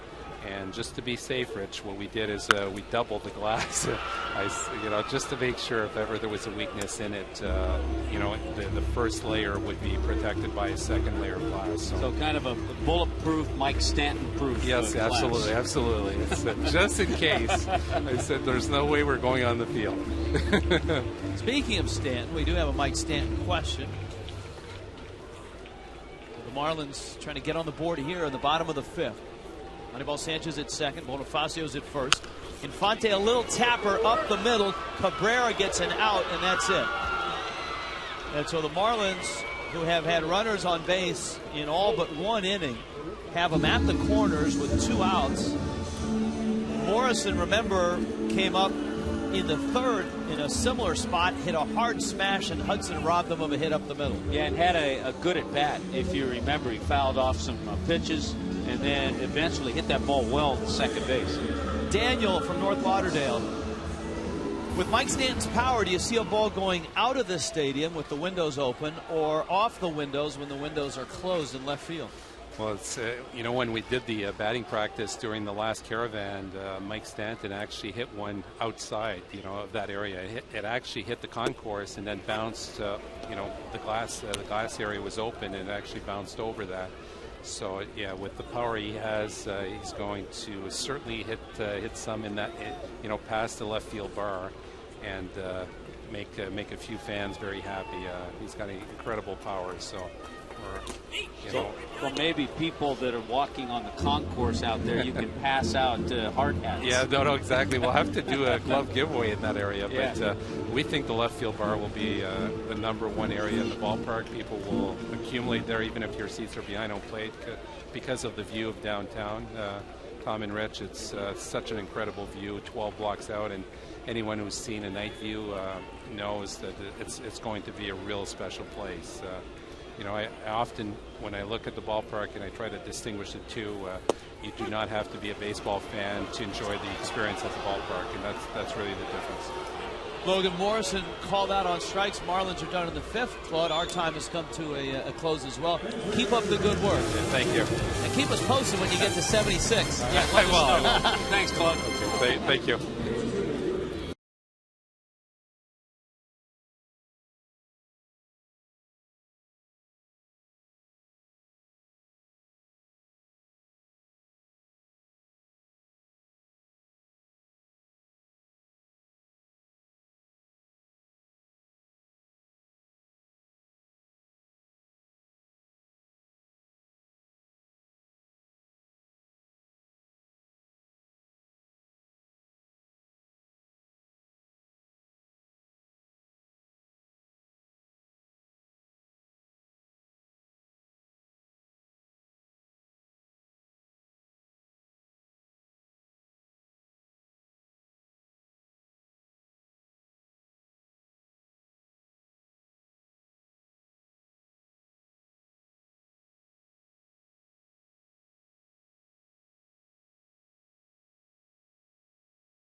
Live Stadium, 2-0.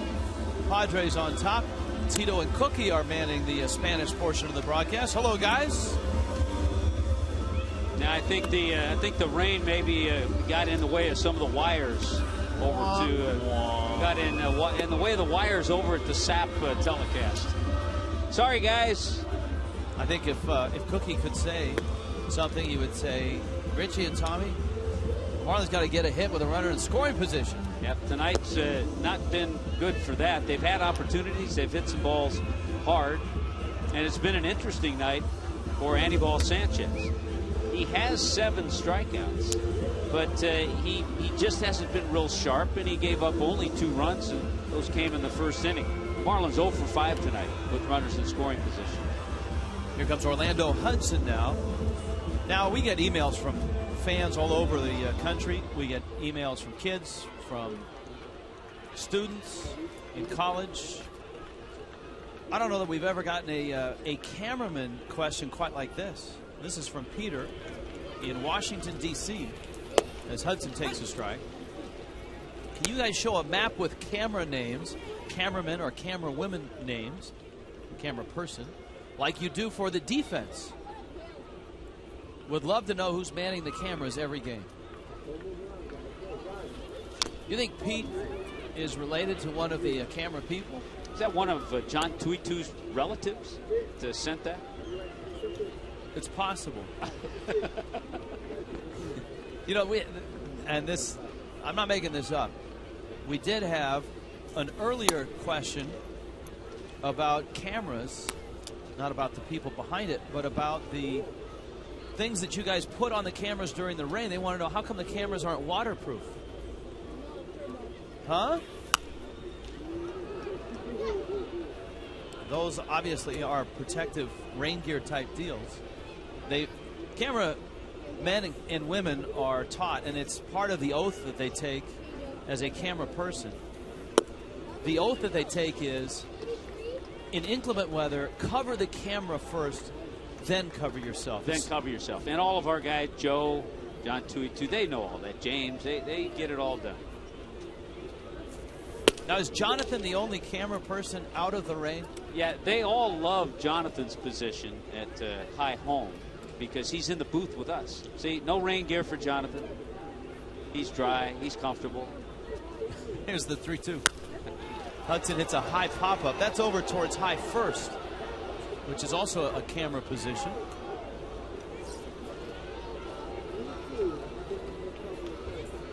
Is there a pecking order among camera people? I mean, do they Rochambeau for spots, or? I think there is. There's something called seniority, maybe.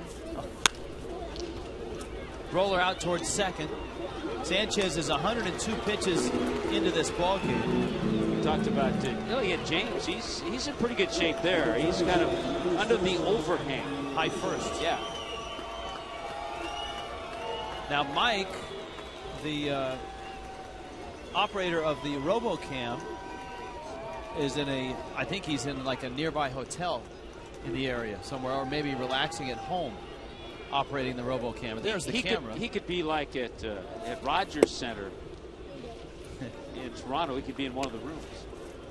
Another AB for Anthony Rizzo coming up, the youngster. Rizzo tonight does have a lot of people here. Yeah, it's been a game that he's been looking at. There's Glenn out there. Yeah, Glenn, he's got the rain gear. Been looking forward to it on the schedule ever since he got promoted, knowing that the Padres were coming here. Big swing and a miss. Now, staying in the big leagues might be a challenge for the young man, at least for this season, but the ceiling the Padres feel on him is very high. Matt Latos will not pitch. He's not scheduled to pitch in the series. Luke Gregerson. Now, you know, the Marlins are in a spot now where you're getting closer to that Padre bullpen, and that's maybe the strength of this team is the bullpen. Yeah, we talked about Gregerson. We mentioned Mike Adams leading up to Heath Bell.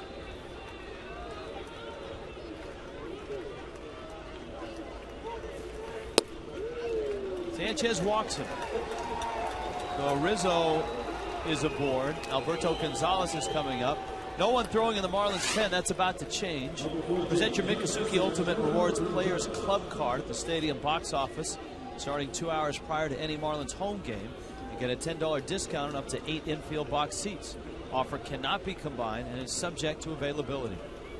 Miccosukee Resort and Gaming, get in the game.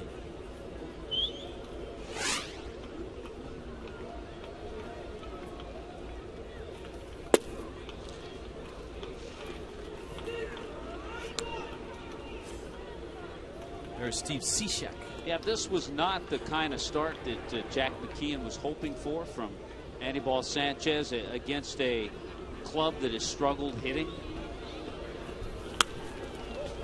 That one fouled over the screen. I mean, at this point, he's hoping to get him through the 6th inning.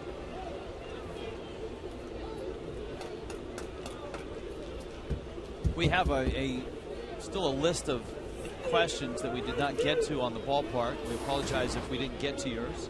I may pick a few out that we actually know the answers to, ballpark-wise.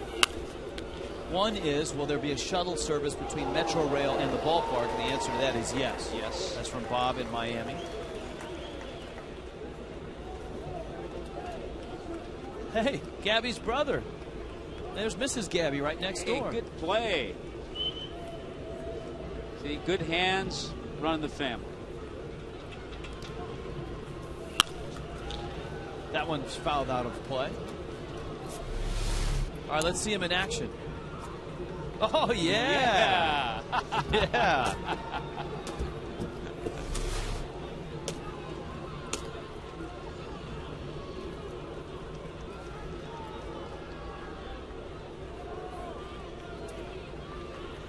Counts 1-2.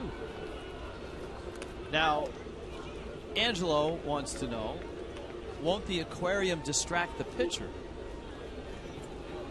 See, all of his friends are calling now. See, yeah, your brother's been getting a lot of play lately, but yeah, it's time for you now. Your brother's an all-star, but hey, that was a great play.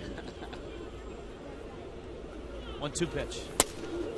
Well, the pitcher isn't going to see the aquarium because the aquarium's not right behind home plate. Yeah, I think if you had an interest in fish, it might be a distraction. But I think okay. Jim in Tallahassee wants to know, speaking of bulletproof glass, can you please possibly show the A.J. Burnett wild pitch through the window of the contest car? It's on the 10-run reel, I think. And when it's pulled foul, it's a good call. You're right, it is on the 10-run reel.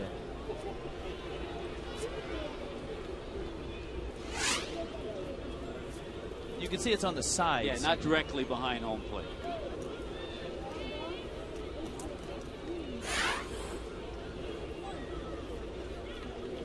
Anthony Rizzo's at first. There's one out. 2-2 pitch coming. That one's fouled back and out of play.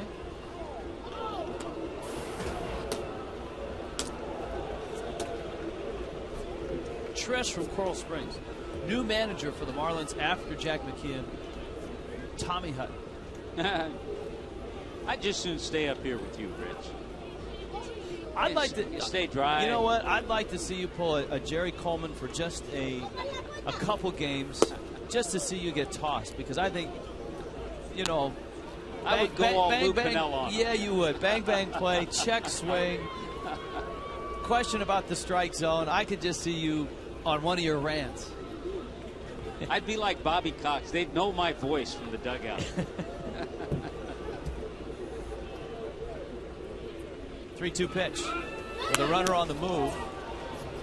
I tell you, all these foul balls, this battle that Gonzalez is giving to Anibal, have really stretched his pitch count and gotten it up high.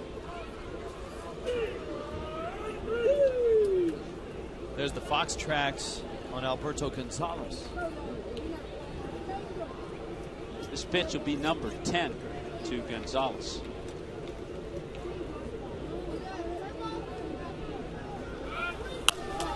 That one's fouled back and out of play. Kristen says, how do you get a bid in to maintain the new fish tanks that they will have? She's in Boca and would like to bid on it. She apparently has a lot of fish, has her own aquariums. That's a good question. I don't know.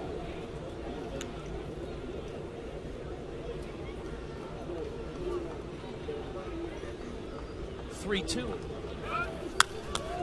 This one is actually put in play. Mike Cameron waits for it, and he makes the catch. It was a long at bat for Alberto Gonzalez. Rizzo's back at first. Rob Johnson's coming to the plate. Randy St. Clair's coming to the mound.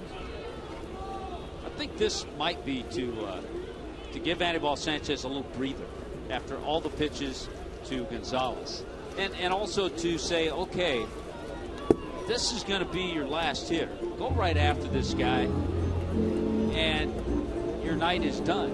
But a lot of it is just to, I think, give him a little breather after all those pitches he leveled to Gonzalez. Highest total for Anibal this year. He threw 125 in 7 innings in Philadelphia back in June. Judy in Weston says, can you please explain the 10-run rule? It seems like she waits and waits, and it's never played other than in little teasers. Thanks. That's from Judy. Judy, the 10-run reel was invented essentially because we were in a 10-run game, and we had some clips of funny moments in the ballpark that we've experienced or had other games. We had the great clip of Harry Carey when we were in Chicago. And we decided that, you know, if a ball game became 10 runs one way or the other, he got him, picked him off at first base. See, that's the 10. That's what Randy St. Clair went out and told Anibal Sanchez. That's the 10-run reel pickoff play. You start the discussion on the 10-run reel. Rizzo was listening, and then bang!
In Miami tonight, San Diego in town, opening up a 3-game series. The Padres have a 2-0 lead. Hanley Ramirez takes a strike, and the count even on the Marlins shortstop. Gabby Sanchez, Mike Stanton to follow. Bottom of the 6th, been a frustrating night for the Fish. The Marlins with 4 hits. They've had plenty of opportunities against Tim Stauffer, who has been very good lately. His last 7 starts, 4-2 with a 1.50 ERA. Now, Hanley came into this game just 3 at-bats against Stauffer, but he was 2 for 3.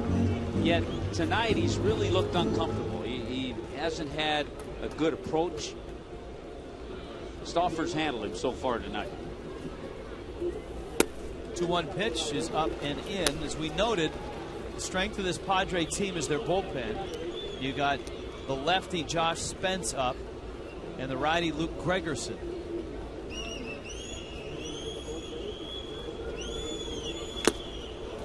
Hanley, big swing and a miss. The count now 3-2. Strikeout and a ground out for Hanley. The hits for the Marlins. Anibal Sanchez, of all people, beat out an infield hit. Emilio Bonifacio has a bunt base hit. His hit streak now at 18 games. An Infante single and a Gabby Sanchez single, and that is it against Stauffer. Yet there have been 3 or 4 other balls hit really hard. 3-2. Hanley gets jammed. Hudson to first. And there's one out here in the sixth. Stauffer keeps rolling. We check in with Craig Minervini. Craig? Well, thank you very much. This is Rem Sanchez, Gabby's brother, who made one of the defensive plays of the game, we all thought. Thank you very much. I learned from the best. He taught me all I know. But even though I did play first base my whole life, I think I maybe taught him a little bit more at first base. So you didn't have to scoop it.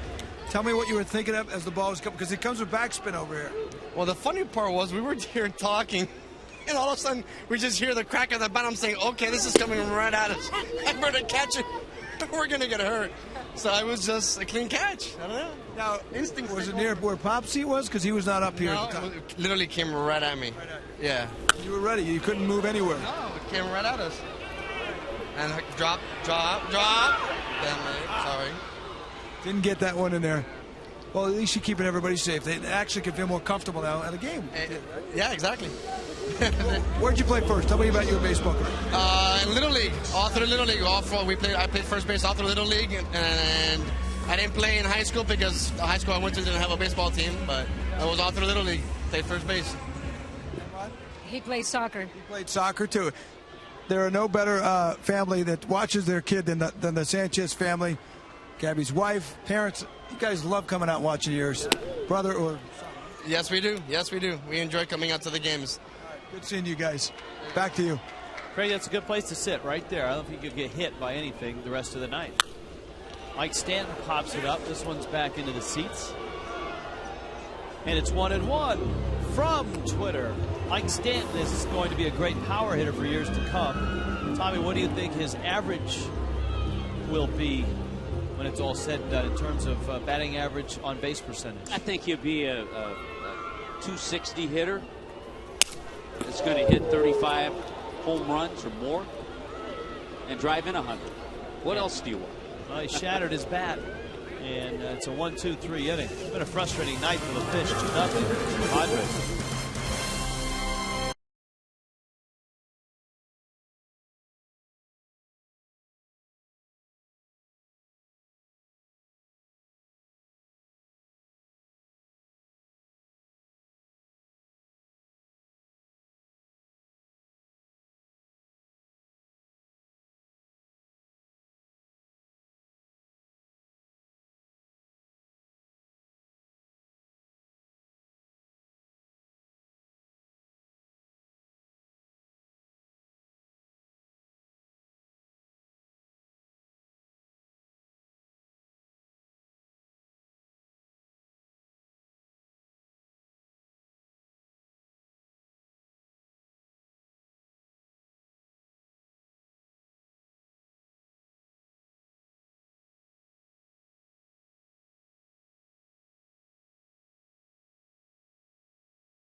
Presentado por KFC.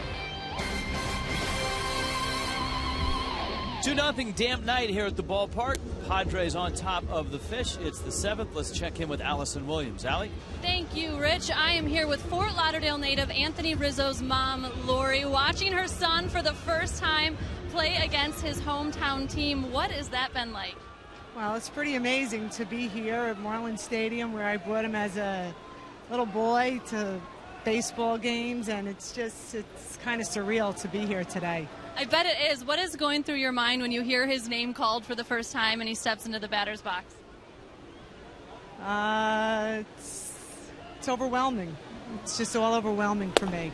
And you're certainly not alone tonight. A lot of Anthony Rizzo fans here at the ball game, a lot of his former teammates, family, friends. Do you have any idea how many people he got to the game tonight? It's definitely a few hundred. I mean, a lot of people came to support him, and a lot of our family flew in from Jersey to be here, so it's really, it's nice. And what did you guys set up with the Marlins to help people who wanted to come watch him get out to the game? The Marlins made a special. They went to marlin.com/Rizzo, and there was a special code Rizzo, and they were offering good seats, and we're all in one section to cheer him on. And Anthony, a great kid to root for, not only because he is a Fort Lauderdale native, but he has also beaten cancer, Hodgkin's lymphoma, diagnosed in 2008 when he was with the Red Sox. What was that year like for you and your family? It was definitely a bad time in our life. It was a bad time all around. My mom was sick. My mom had breast cancer at the time that we got the news about Anthony, so it was like, wow, we have to just get through this, and we were all positive, and the Red Sox were behind us totally, so they made everything much easier for us to get through it. And the doctors were great. They were so reassuring, and we had the very best care, best everything, best doctors. So, and then everything was done at Mass General, and then it was all transferred down to Fort Lauderdale to University of Miami Sylvester Center, and we had Dr. Losos, who was the best, and lucky enough, here we are today. So he gets a clean bill of health in the winter, and then he's back on the field in the spring. Absolutely amazing. How have you seen Anthony just maybe changed by the experience, or what did you learn about him through that whole process? Well, Anthony was always a strong kid and always strong-minded, and it was of course shocking when we got the news, but we all kind of knew that he would get through it. We just prayed and hoped and had faith through it, and he was strong, and actually I think he was stronger for everyone around him. So an amazing kid, and now making his big league debut in June and here in South Florida for the first time, and he's staying at home, right? He's at home. How's that? It's great. I cooked food all day Sunday, made a big pot of sauce and meatballs and chicken cutlets, so all his favorite things. So. Yes, he said that's the best part about playing here in South Florida, so good to see him. And Lori, so nice to talk to you. Thank you. Nice to talk to you, too. Rich, Tommy, back to you guys. It's a great story about a kid that used to come to games here. Of course, as we told you, the Red Sox drafted him, a high prospect, and a guy they didn't want to part with, but to get Adrian Gonzalez, he was one of the pieces that the Padres wanted. And so now he's in the big leagues. As Logan Forsythe dumps one into center field, and Forsythe, pinch hitting here, gets himself a base hit. Number 25, Steve Cishek is in the game. Cishek coming out of the bullpen. Forsythe doesn't have a lot of major league experience. He got his first major league hit against Washington at the end of June. So he's at first now. Cishek working against Will Venable. We said it at the time when the Padres got the 2 runs after 2 are out in the first inning, that for the Padres, a 2-0 lead probably felt like a 5-0 lead. Well, because they know what their bullpen's been doing lately. And we also said at the onset of the game it would most likely be a 2-1, 3-2, 4-3 type game. This whole series should be like that.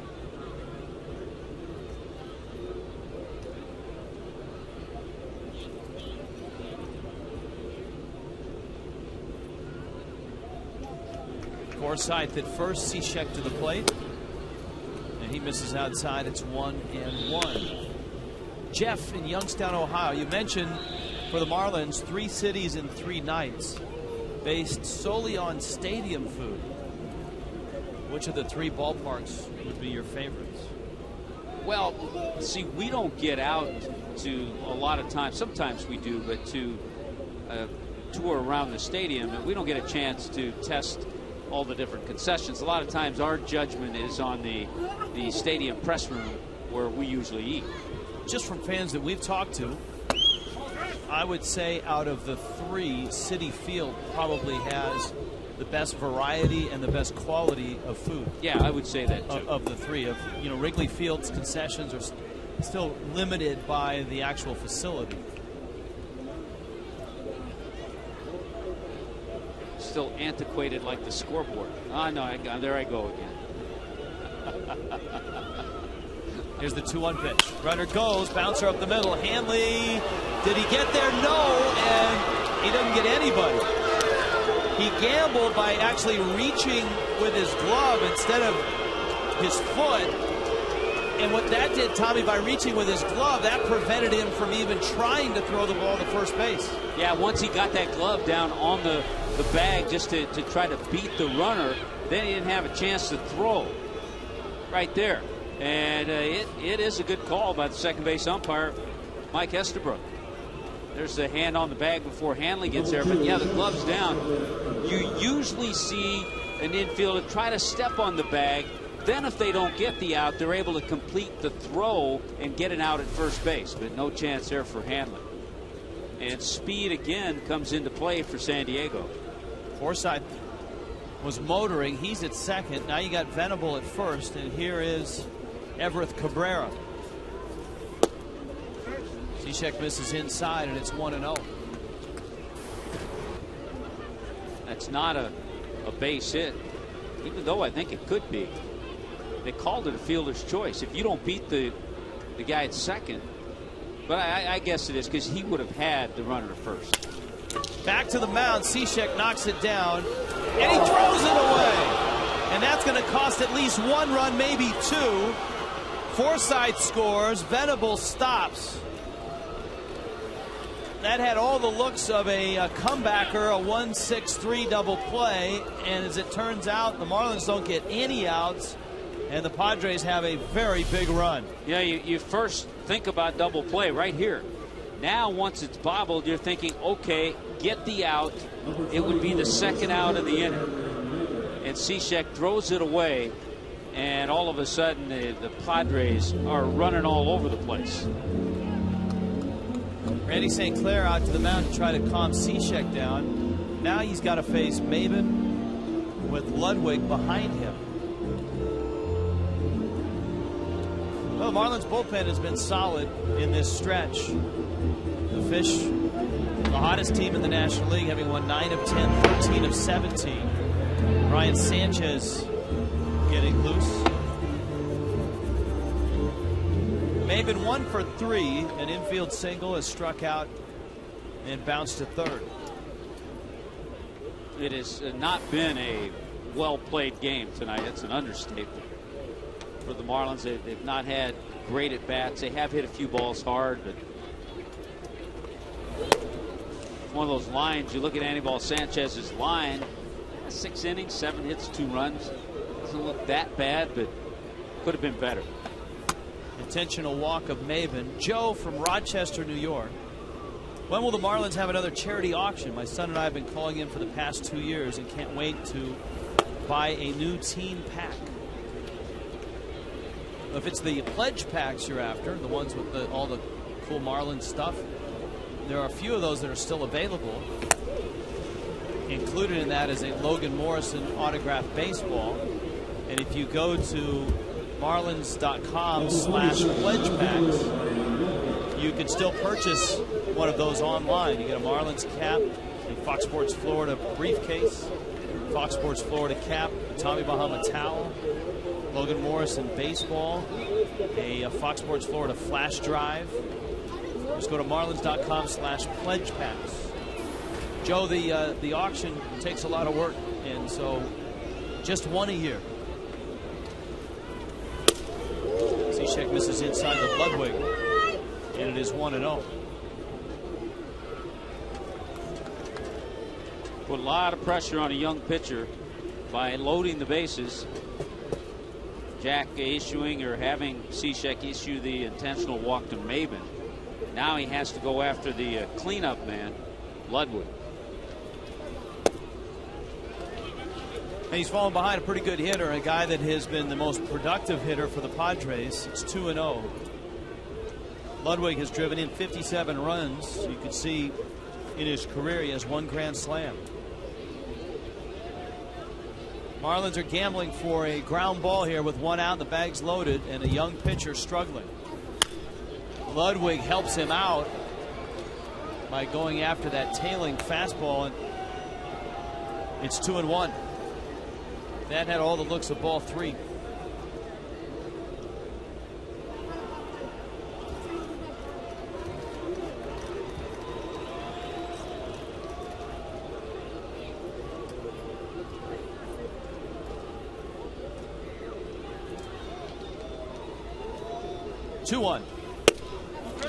That was the pitch he went after.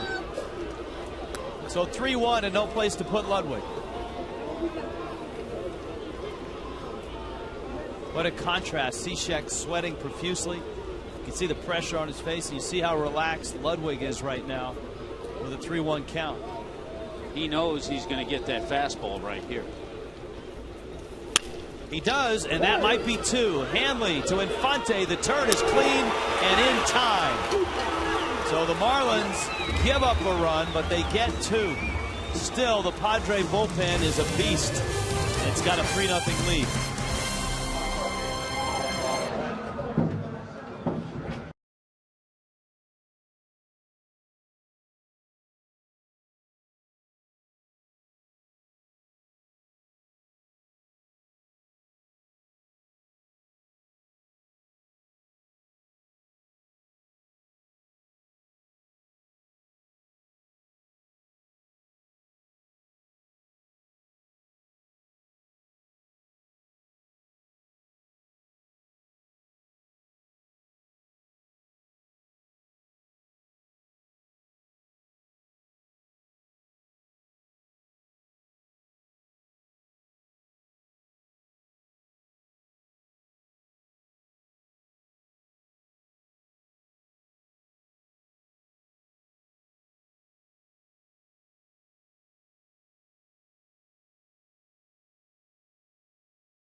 This little swinging bunt with 2 outs started the inning. Cameron Maben then swiped second base. And of course, then the Padres went to work. Well, then they got the big base hit from Ryan Ludwig. He comes through. He leads their club in RBIs. And then this little pop fly just out of the reach of Logan Morrison, but it took a funny skip, skipped away, allowed another run to come in. In the 7th inning, Hanley trying to get the out at second, does not. Now a chance to get a double play. Cishek throws it away. Another Padre run. Fortunately, he was able to get the double play ball to get out of the inning, but 3 runs is huge, and there's Chad Qualls on the mound coming out of that tough Padre bullpen. Yeah, the first wave of relievers has hit the beach here for the Padres. Qualls, you can see his numbers, very solid. 47th appearance and an ERA at 2.72. The Padres bullpen collectively with a slender 2.83 ERA. Starters aren't bad either. They're at 3.43. And also Logan Forsythe, who got a pinch hit in that inning, stays in the game at third base. 1-1 pitch to Mike Cameron. He went. One more change for Bud Black's team. Alberto Gonzalez moves to short. So Cabrera comes out of the game. That's where Qualls hits.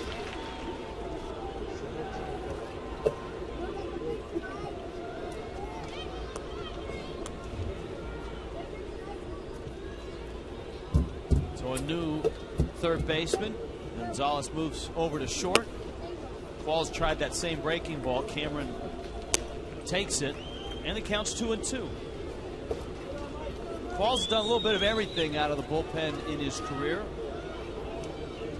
And certainly he's a guy that they could turn to close if they did indeed deal Heath Bell.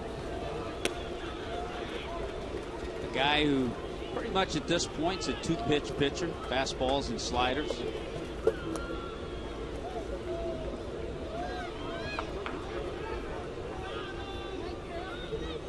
Three-two coming. Cameron sends a fly ball to right on a fastball from Qualls.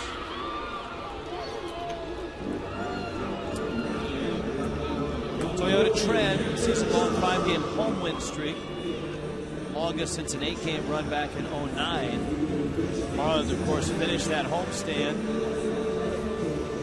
with a win over the Phillies and then 4 straight over the Astros before taking 3 of 4 in Chicago and beating the Mets in New York last night. And Rich, if the Marlins want to stay on track and get to that 500 mark, they're going to have to start playing better at home.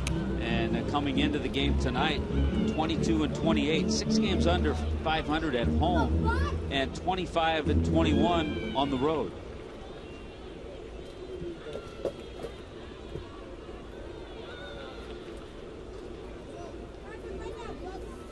One 0 pitch into center field. John Buck with a base hit. So Buck singles. Greg Dobbs is coming up. And a reminder that you can enjoy the all-you-can-eat seats on select Friday nights, and it's coming up this Friday night against the Mets. All-you-can-eat hot dogs, peanuts, nachos, popcorn, and soda. Marlins and Mets, 305-626-SAVE, or go to marlins.com. So Dobbs now, you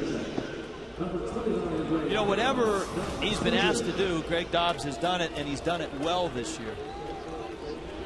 First, it was pinch hitting. He had a great start to the season. Then he found himself getting regular playing time at third base, and he performed well there. With Bonifacio's emergence offensively, he's been at third base a lot, and so Dobbs has kind of slid back to being a spot starter and a pinch hitting weapon. And boy, was he a weapon in Chicago. He had a nice stay in the Windy City. NL leaders as a pinch hitter, Greg Dobbs right there. But remember, he started a game, his first AB, in that start he hit a home run to left field. He had the big bases clearing double against Carlos Marmol. And he said about this home run, thank goodness for the basket. Yeah, most ballparks that doesn't sneak out as a home run. He got another base hit later in that game, so just a terrific stay in Chicago for Greg Dobbs.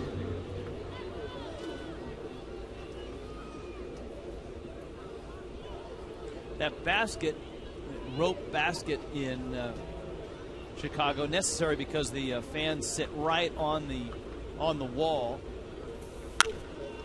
and they rigged up that contraption out there long before there was instant replay to tell if a fan interfered with the ball and it would have gone out or would have stayed in. Yeah, Dobbs also, if you remember, in that game drew that bases loaded walk in that memorable 8th inning.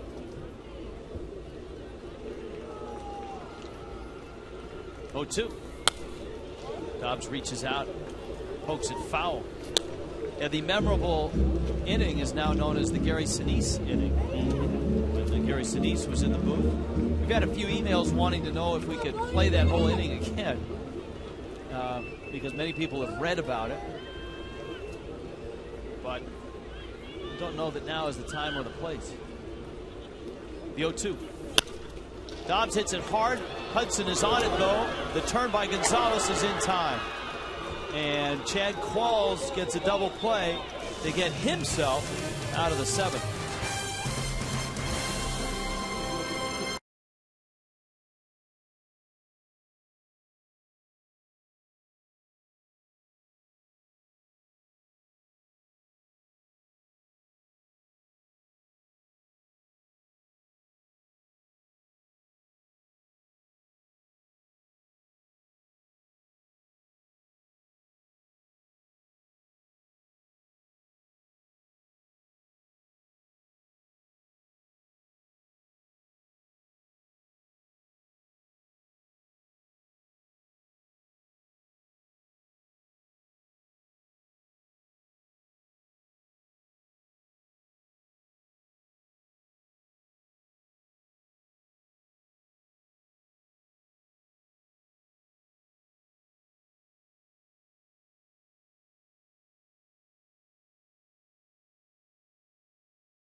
Wanted to know what happens if there's no double. What does Checkers complain?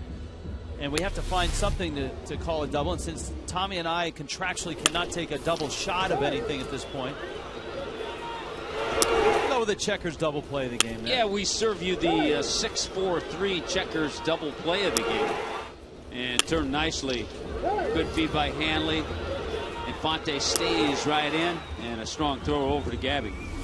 The days of announcers being able to take double shots during the game have long since passed, but that used to be commonplace in broadcasting and in a lot of sports, and especially in baseball. You know, beer and baseball, the sponsors, really Harry Carey, well known to. I think the sponsors encouraged it.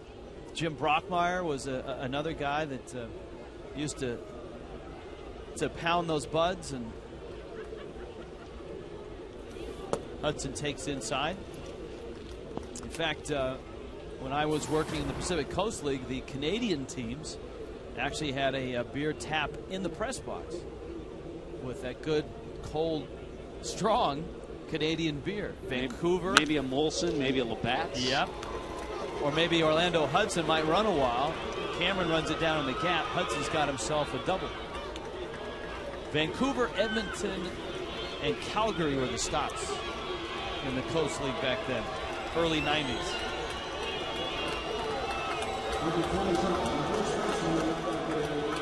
Here's Rizzo, and it's been an interesting night for the Parkland native. His mom gave a terrific interview to Allison Williams, talking about not only growing up, coming here as a Marlins fan. There's the Rizzo clan. I did not know, and that's a nice touch by the Marlins to have a Rizzo ticket discount on the website. Marlins.com/Rizzo, I think it was. Yeah, that's a nice touch. And what a great feeling, not only for young Anthony, but also for his family and friends. It probably did not feel that great when he got picked off. But that's the learning curve for a 21-year-old in the big leagues. Soon to be 22. I think August 8th. I read was his birthday. Yes, it is. Douglas High School in Parkland. Career .297 hitter in the minor leagues with 54 homers in 334 games. They had 25 last year combined, A ball and double A. Boy, look at the ERAs coming out of that Padre bullpen. Sanchez a fork ball. Rizzo pops it up. Bonifacio charges in. And Emilio makes the catch. So Sanchez taking over for Cishek. This was an Anibal Sanchez start. 6 innings, 2 runs, 7 hits, 7 strikeouts, and 2 walks. Cishek in the 7th made a crucial throwing error, which led to an unearned run. It's always been an argument in baseball when the pitcher's error leads to the run, that the run becomes unearned instead of earned. That pitchers, some argue that the pitcher should be penalized for their mistake with the run being earned. Where do you stand on that, Tommy Hutton? I think it'd get a little too controversial. It's an error, you know, whether he made it or not. Alberto Gonzalez is 1 for 3. The Attorney General here playing for the Padres. I'll tell you where I think it could change. You know how, let's say an error is made, even if it's a pitcher's error, let's say, that would have been the 3rd out of the inning. Now he gives up back-to-back home runs. Those should be charged to him as earned runs. Here's the 2-0 pitch. There's a drive to left. If it's fair, it's gone. It is foul. Just foul, and down that runway it disappeared.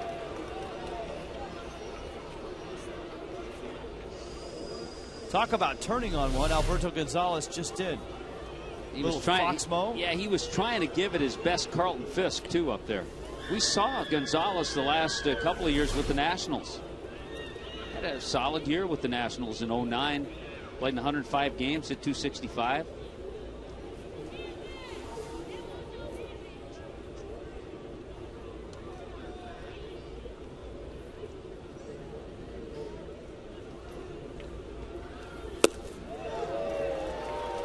Sanchez gets strike 2, and it's 2-2.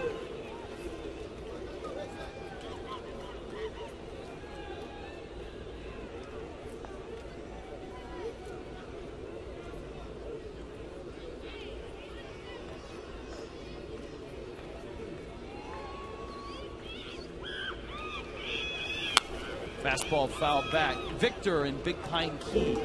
If and when Chris Coughlin and Josh Johnson come back, which guys do you think will be sent down?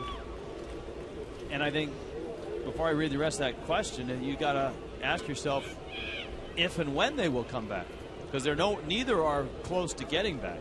Yeah, and when they do get themselves physically ready, it might be September, and it might not matter. Then they're going to have to play a little bit. In JJ's case, he's going to have to go out and have some starts. And if it is September, the rosters are expanded, and you don't have to send anybody down.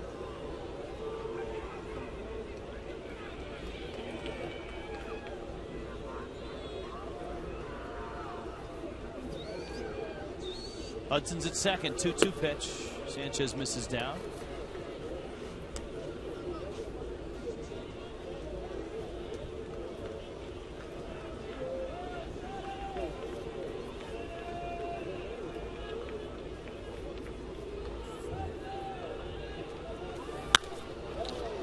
High fly ball. Morrison is back. Hudson tags. Romo makes the catch. He's already thrown a runner out at the plate tonight. Hudson stays at second base. All right, open auditions. Now, Clay Hensley last night, making his first start since 2008, gave the Marlins 5 innings worth on 84 pitches. Yeah, and you think about that, Rich, as you look at the names. Jay Bente, Brian Sanchez, Villanueva, Brad Hand. Guys have tried to fill that spot that has been vacated by Josh Johnson.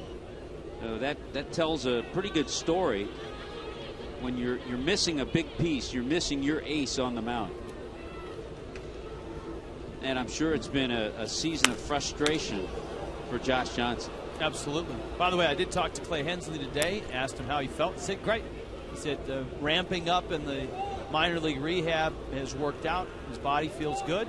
He said the one thing he had to remind himself early was not to get too amped up, that he had to slow things down. Yeah, he did a good job. Said if he could, one thing he wasn't all that happy with was he did have a little too many 3-ball counts. But to pitch as well as he did, he's pretty happy with it. Gabby over to the wall to make the catch. And Brian Sanchez works a scoreless inning in relief. Just like his brother.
Bonifacio will lead it off for the Marlins. Emilio's got a long way to go, but he is more than halfway now to his friend's hitting streak, the best in Marlins history. Luis Castillo, 35 games, and Emilio up to the tied for the 8th best streak in Marlins history now at 18 games. How does he know Louis? I asked him today. He said, well, I started watching him when I was probably about 15 for Licey, which is a Winter League team in the Dominican Republic. Both are from the Dominican Republic. And Emilio ended up playing for the same team, not with Louis, but a few years later. And then they became pretty good friends. And they, in fact, work out in the offseason the last couple of years. He wears his number 1, but not because of Louis. Emilio said he always liked that number. And he did say Louis told him recently, if I had your speed, I would have made a lot more money. So I'm sure Louis is watching. He said Louis is in the Dominican Republic now, but he talked to him about a month ago, and he's still looking to get back in the big leagues. Guys? Louis made a lot of money anyway. He did, you're right. One of our favorites, Luis Castillo. Hey, the other thing, in 03, Jack took Louis under his wing and said, Louis, you're my guy. You know, you're gonna take off, you're gonna do things, and he's done the same thing with Bonifacio, too. I think Bud Black has done the same with the entire Padre bullpen. You're my guys. Yeah, look, you're my guys when you strike out 42, only walk 9, and hitters are hitting 152. Good live fastball, kind of a sweeping breaking ball from Adams. You know, this Padre bullpen has been good for a few years now, and the guy you got to give credit to is Kevin Towers, the former general manager of the Padres. Always a guy that was able to identify pitchers. Bud Black deserves a ton of credit too. Black, an accomplished pitching coach and the manager, but Towers was always able to identify arms and cobble together on a budget, not only a rotation but also a bullpen. That's why I think it's going to be interesting to watch Arizona at the trading deadline, because Kevin Towers is now there, his first full season as Arizona's GM, and the Diamondbacks are within shooting distance of the Giants. 3.5 games behind the Giants. I think the other thing, Infante goes after the first pitch, that has really benefited Ludwig, the Padre pitchers, is the fact that they have a former terrific pitching coach as their manager in Bud Black. 7 years he was the pitching coach with the Mike Sosa and the Angels. And the one thing you really have to respect about Bud Black is that he has given Darren Balsley the free reign as the pitching coach. Darren Balsley is a very good pitching coach, and Bud Black is very quick to point that out to anybody that asks him about the Padre pitchers, as if to say, hey, I don't deserve the credit for this. You got to talk to the pitching coach. He was talking about his bullpen today, and that question came up, how's the bullpen and all this. He said, well, Darren does a great job with them, and the way he manages them, and you got to give him credit for their success. Well, a case in point, when I was in the Padre clubhouse talking to Bud Black, the door to his office was closed. He was outside the office, and he just said, pitchers meeting.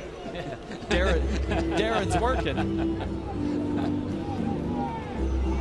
But he is an oddity in a sense. You see the bullpen ERA for the Padres. I mean, there's no... the team that doesn't belong there are the Padres, because they don't have the other weapons that the Braves do, or the rotation that the Giants have, and thus they don't have the type of record that those other two teams have.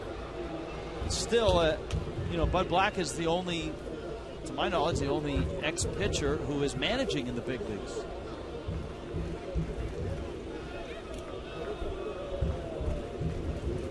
And you wonder if and when another ex-pitcher, pitching coach is going to get a chance. A Brian Price, say, there have been Cincinnati. There have been successful ex-pitchers managed. Roger Craig. Tommy Lasorda was an ex-pitcher.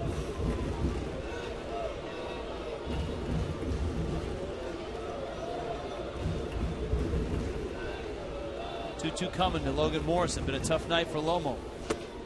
And he strikes out on a breaking ball. That's a 1-2-3 inning, and that's the Padre bullpen. 2 scoreless innings from Qualls and Adams.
kicking around other names. The sprinkler being done out there. You know, there's a question as to whether that's what Hanley is doing or if Hanley's got some sort of own signature move that he's doing. We got to check with Hanley. All right, we were kicking names around between innings. John Farrell, the manager of the Toronto Blue Jays, was a pitching coach, obviously, and a former pitcher, and now has a chance to manage in the American League. Yeah, we're not sure what Hanley's signature move is these days. Tonight, there hasn't been a whole lot of anything for the Marlins. Brian Sanchez faces Logan Forsythe, second AB for Forsythe. He singled back in the 7th inning.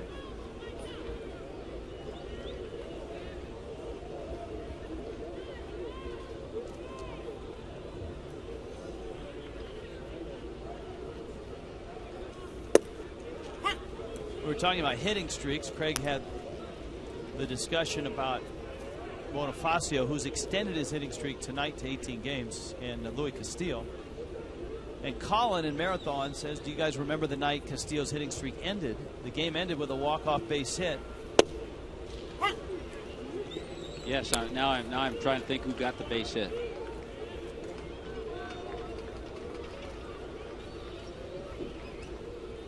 Heath Bell in the bullpen.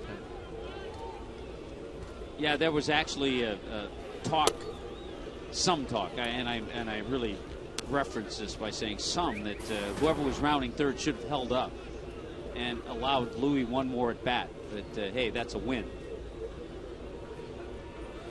I think Paul Molitor had his streak end in a similar fashion. I believe a sac fly, run scored, end the game. He was on deck. And he was on deck, yeah.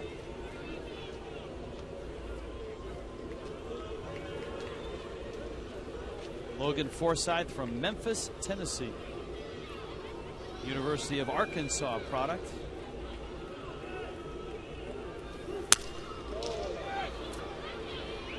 Out to center. Mike Cameron is there and he makes the catch.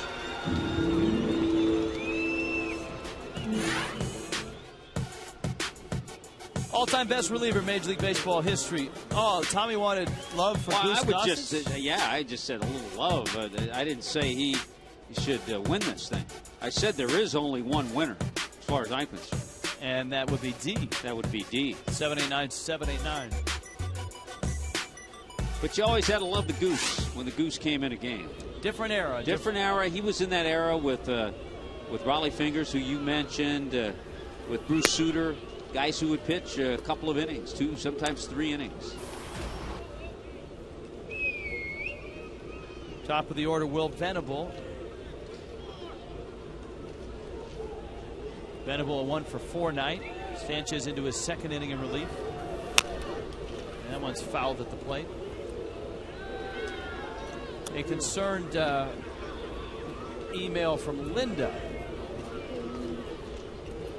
Notice that at Dolphin Stadium, replays in the stadium never seem to be shown if it's a close call, and she'd always assumed that it's a Major League policy not to get fans riled up. But in a Miami Herald article the other day, they talked about Brett Hayes, as Venable pulls it into right field, the base hit, about Brett Hayes hearing the fan reaction to seeing the replay of the blown call in Chicago when Hayes was called safe but was actually out. I think a lot of that. It has to. Yeah, it's not, because they don't even have a replay scoreboard in Chicago. That's where I was headed. Yeah, you're just trying to bait me again. There are so many TVs around every ballpark, even Wrigley Field, in the suites, in the corridors where the people are getting their food. That's where they see it. They see it on that TV. Now here's the play, and the fan reaction came about 20 seconds later when they showed the replay and they saw this. And as you point out, especially at Wrigley that has the overhang, a lot of television sets hang down, and the feed that's on the scoreboard in any ballpark, of course there is no big feed in Wrigley, but in other ballparks, it's not the same feed that you see at home. And the feed that are on the television sets, say in the suites, out in the concession areas, or hanging from the ones that are hanging, people that are sitting back in the seats can see those. Those are actual telecasts. In Chicago, it would have been the WGN or Comcast feed. Here, it's the Fox Sports Florida feed. Philadelphia, you've got the Comcast feed. There you go. That was a cool effect. Runner goes, taken for a strike. Buck's throw, not nearly in time. Padres have shown that they are going to run when they get an opportunity. Venable steals his 16th base. He's only been caught 3 times. And you almost see that right there with Rick Renteria, the bench coach, and Bud Black almost looking at each other like, yep, we can run on these guys. Yeah, and the percentage that they have, the base stealing percentage is terrific. Not too many caught stealings. Jesus Guzman at the plate, and he fouls it off. The former Marlin, former secret weapon, Rick Renteria. How many secret weapons have there been in Marlins history? Because Mike Mordecai was Jack's secret weapon. That was Jack's secret weapon. I mean, he was Rene Latchman's. He said he enjoys coming here, and he remembers, the thing he remembers about that expansion year in 1993, the crowds, over 3 million that year.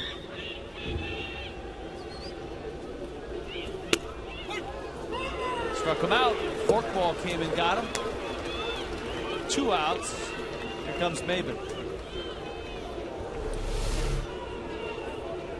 See if the forkball dances into the zone. Remember, we talked about that high strike earlier. And yeah, that's a strike, clearly. Will in Sheboygan, who was a loyal viewer, wanted to let you know, you were talking about Starlin Castro's triples. Will says all of his triples have been at Wrigley this year. Wow. I think he has 8. We talked about that.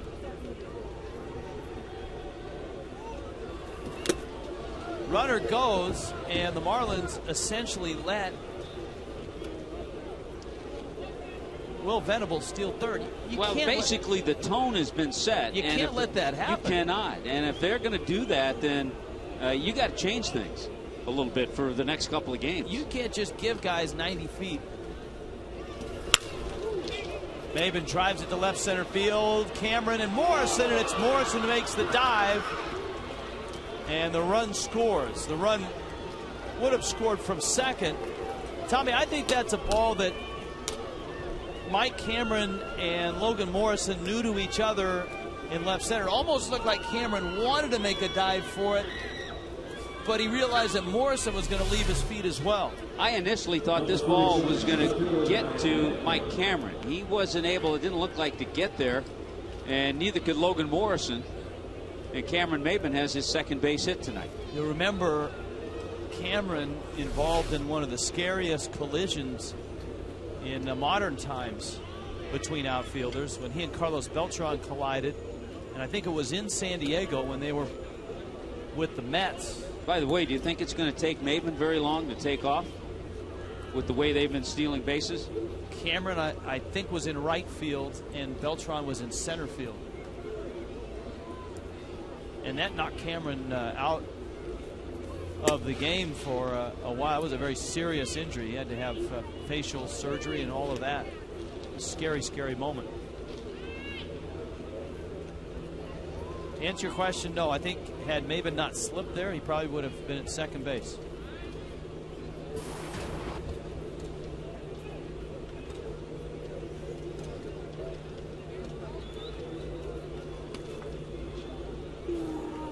Now, on email nights, it's tough for my scorecard to stay accurate and neat. I've got, what, 4 stolen bases tonight by the Padres? No, Maben had 1 in the first inning. There was 1 in the 5th inning, Cabrera, and then 2 here. Maben looked like he wanted to run there. Well, the Sky Report is twofold. It's what are the pitcher's time to the plate, and it's also what's the catcher's time from catch to release and the ball getting to second. And that's been an issue for John Buck this year. He's thrown out just 17% going into the night. And so now he is just 11 out of 69. There goes Maben, big jump, and he steals second without even a throw. And the Marlins have to change this in the next couple of days. Actually, not in the next couple of days. They got to change it in the next week, because the Padres are first in the National League and the Mets are second, and the Mets are coming in after the Padres. And you know there are some Mets advanced scouts here for this one. Look at that, Padres with 100, the Mets at 91. And the Marlins have the Nationals coming up. So those are the next three opponents. You got Padres, you got Mets, and then the Marlins go to Washington to open up the road trip.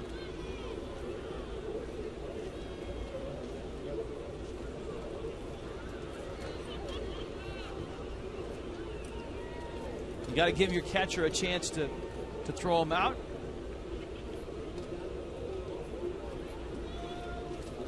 Ludwig sitting on a 3-1 pitch.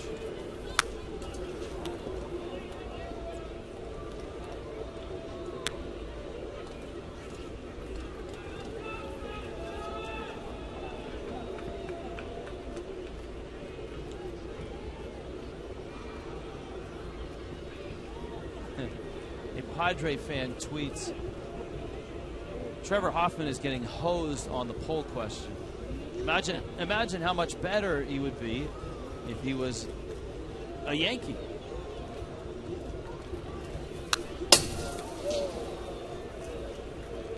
I get no argument here. A lot of it's where you play in laid back Southern California. All those saves, a lot of them in San Diego, and not a lot in postseason. Not a lot of opportunities for Hoffman.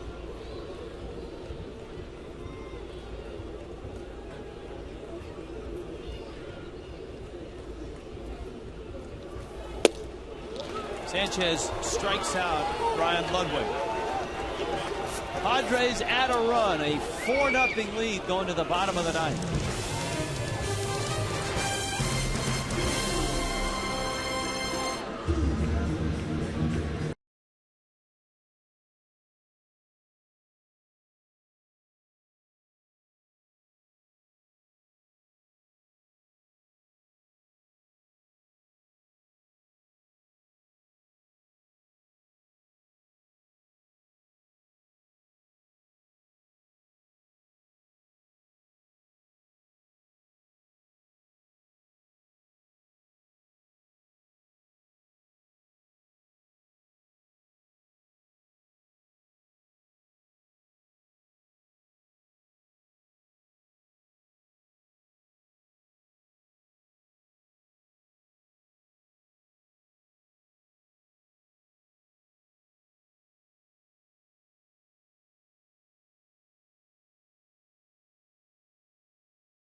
Marooney, South Florida, when you need a car, truck, or van, who are you going to call? 1-877-Marooney.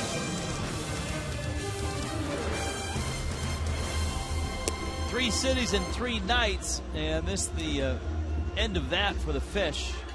After a Sunday win in Chicago, a Monday win in New York, they've run into the Padres. Luke Gregerson with a... now, what kind of mustache is that, Tommy? That's not Rollie Fingers. It's not even Clay Zavada. It's not Bill Hahn. It almost looks like a fake mustache. Got the little bit of wax going, I think, on the tips. But he has what most Padre relievers have coming out of that bullpen. That's a minuscule ERA. A stylish mustache and a minuscule ERA. That's what a reliever needs. And that's how deep this Padre bullpen was last year. Remember, the Marlins traded Cameron Maben for 2 members of the pen.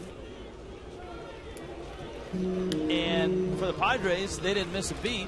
Edward Mujica, Ryan Webb out of that bullpen. But you still have Adams and Gregerson. Bell. Hanley takes down low. The count's 2-0. We would have seen the all-star Heath Bell had the Padres not added that extra run, had it stayed a save situation.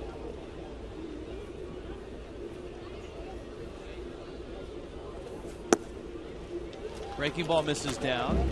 So Gregerson with the count 3-0. Gabby Sanchez, Mike Stanton also coming up.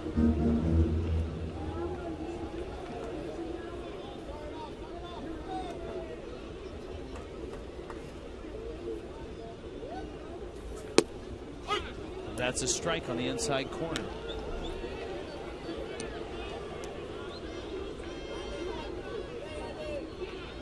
Gregerson making his 10th career appearance against the Marlins. He's not given up a run to the Marlins ever.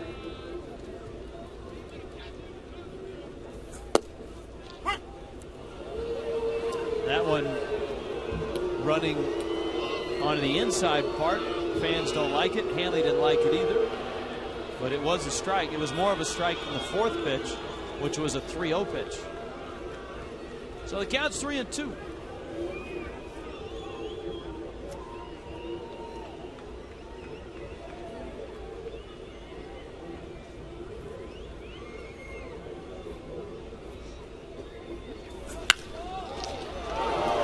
Kind of the way the night has gone for the Marlins. They don't have a lot of hits tonight, just 5, but they've hit some balls on the nose at people. Yeah, I've kind of tracked them. You got that one by Hanley. Had a line drive to second off the bat of John Buck. You had the line drive to center hit by Omar Infante. The line drive to left by Gabby Sanchez. The hard-won hopper Logan Morrison got robbed up the middle. Good play by Orlando Hudson, but that's the way it goes some nights. Remember, Emilio Bonifacio opened the game with a line drive to center.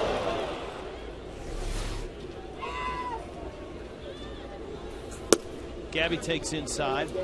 Sanchez, the liner, came in the second. Then he hit another line drive for a single in the fourth. And he popped out back in the 6th inning.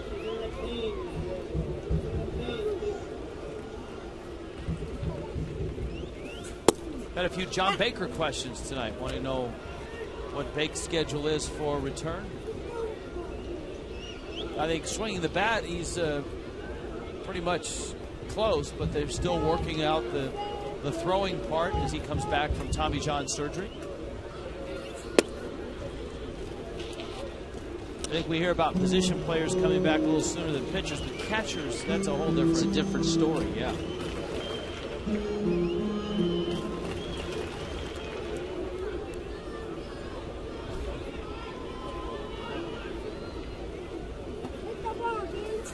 We were lobbying and then lobbying for other relievers on the poll. Bill in Lake Worth says, what about Jeff Reardon, Kent Colby? He mentions Lee Smith, and we did as well. P.S. Tommy, I used to clean your pool back in the 80s. He might have cleaned Jeff Reardon's too. 3-1. Gabby thought that may have dipped a bit low. That's 3-2. Pitch actually was a strike. Now we've seen some low strikes. We've seen some high strikes. In a pretty big strike zone, but a consistent but not one. Bad, yeah. Yeah, from Jeff Kellogg. You got a big zone and you're consistent with it. There's no argument from either side. Off of Gregerson. I think Gabby's swing is back, because that's 3 of 4 times he's really scorched it tonight. And the adjustment that Eduardo Perez has made with Gabby is paying off. Yeah, that's good news, because Gabby works at his game, and he stays. 2 hits he's had tonight, he has stayed on the ball. And this one, right back at Gregerson. It's our 3rd drive of the game. You can hear it hit Gregerson. Mike Stanton now. Then you've got Cameron. And now you got Heath Bell warming up in the bullpen for San Diego.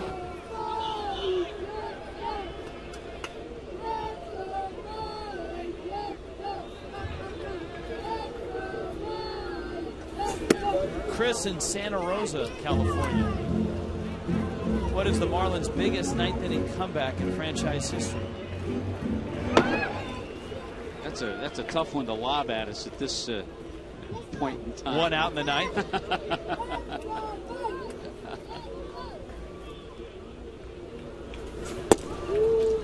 Crack staff will work and try to get that. Chris, if we don't get it tonight, we'll hopefully have it for you tomorrow. Santa Rosa, that's out your way a little bit. I have a brother that lives in Santa Rosa. Yeah. His name is not Chris, though.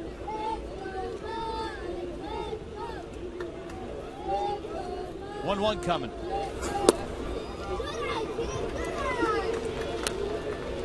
Two and one.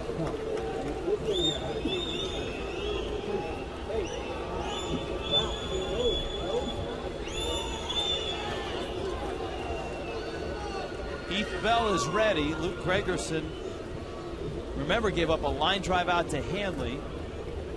Gabby lined one into center, and Stanton nearly comes out of his shoes on the 2-1 pitch. It's 2-2.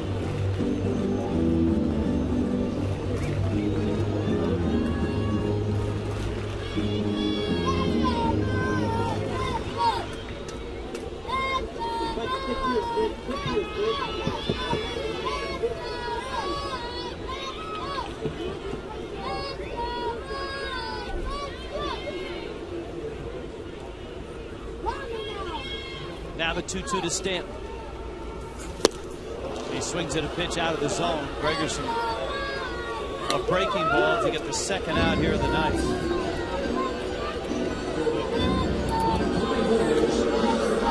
Yeah, you can see where this pitch is. Breaking ball. It dips out of the zone and gets Mike to chase it. Mike Stanton, 105 strikeouts on the year. That is an area, regardless of what his average is. We had an emailer earlier about where we project Mike. That is an area. He's going to be a 100 strikeout guy, but he's going to have to bring that down some with better identification.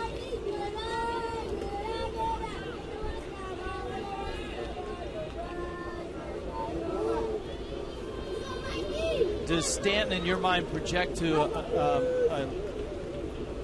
a guy that's a little different than, say, an Adam Dunn or a Ryan Howard? Well, Dunn walks a lot. Dunn walks a ton. I would put him more in a Ryan Howard area, where pitchers feel like they can pitch to him, and at times they can, but if they make a mistake, they pay for it. Yeah, that's a good assessment of Ryan Howard. You know, if you make the mistake, you're really going to get hurt, but there's that opportunity to get him out. Counts 3-0 to Mike Cameron, who's 0 for 3.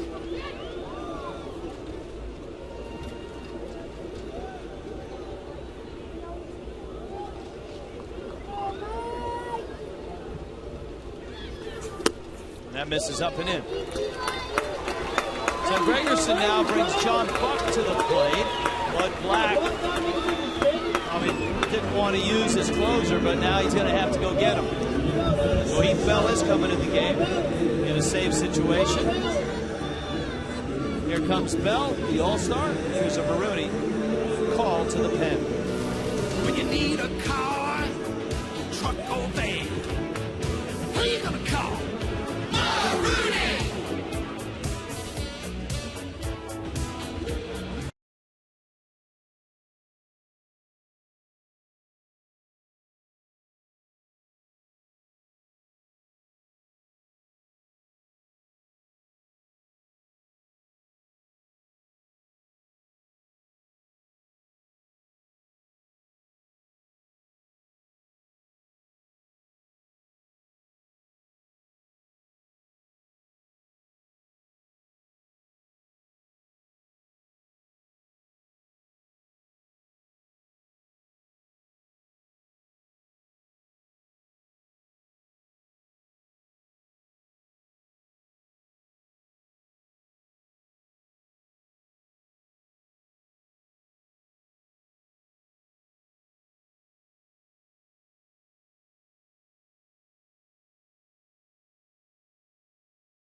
The save for the Padres, but this does not compare to the entrance he made at the All-Star game. In his third All-Star appearance, he took some time to mingle with the fans. He said this event is all about the fans, so he decided to give them something to laugh at. He raced in, slid in front of the mound, taking out a good chunk of grass there, but he said it was all to give everybody a laugh, and he almost didn't do it because Bruce Bochy talked about how important this game was, but he said in the 8th inning with a 4-run lead, he figured what the heck, he'd give it a try, and he met a lot of praise, a lot of laughs from his little stunt, his entrance into the Midsummer Classic. Guys. Yeah, and the Padre front office held their breath as they watched. I'm sure Buck fouls it back to the screen that he did catch the cleat, but you saw the infield got churned up.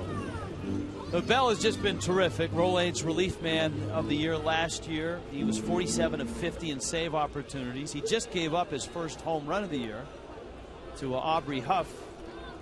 It was his second blown save of the year. That was Thursday against the Giants.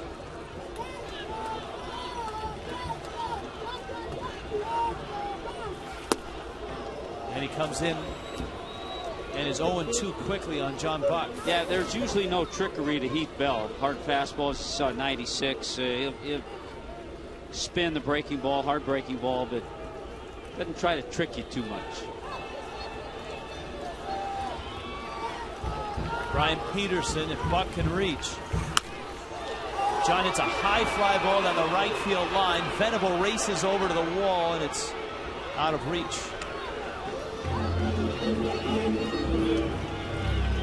Will Venable out right, and now Bell trying to shut the door on the fish.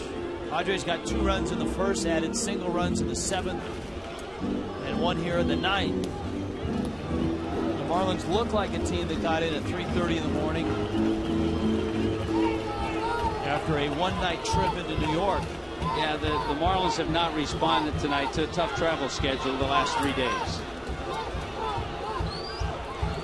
0-2 in the dirt, and it bounces away from the catcher Johnson, and it's going to be a wild pitch. Everybody moves up 90 apiece. He tried a little trickery there with that breaking ball with the slider. Really got away from him. Johnson tried to put any part of his body in front of it.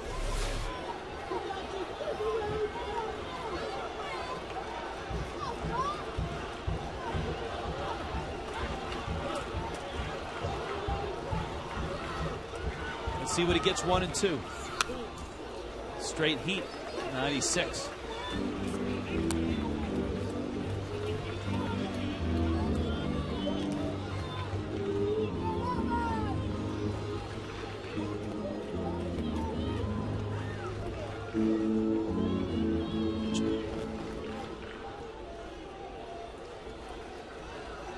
Gabby at third base, Mike Cameron at second.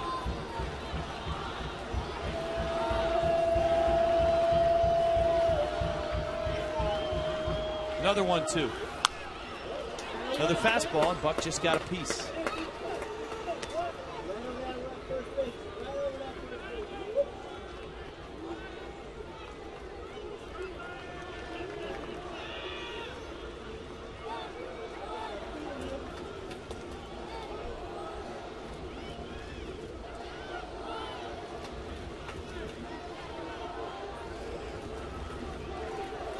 John Buck hanging in against all-star closer Heath Bell.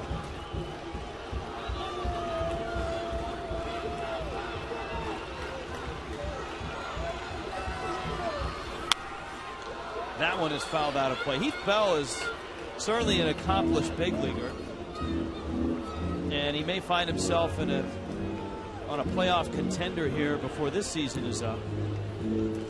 But he's a testament to all of you guys out there that are playing and have dreams of getting to the big leagues and don't get drafted. He was signed as a major league free agent.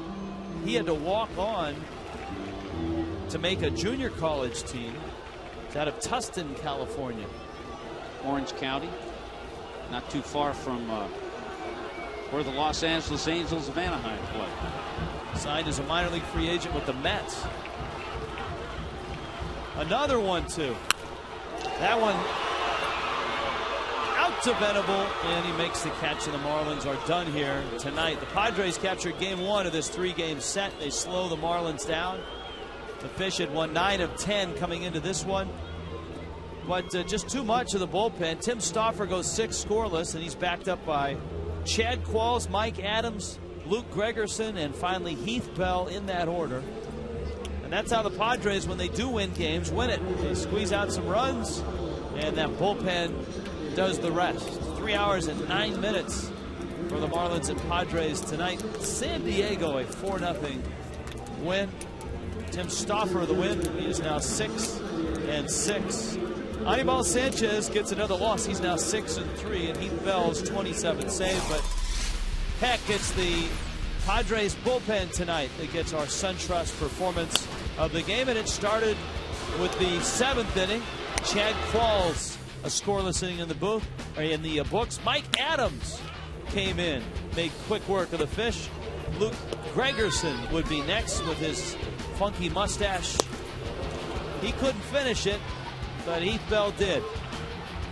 Bell getting John Buck for the final out, and that our SunTrust performance of the game. We'll wrap it up after this.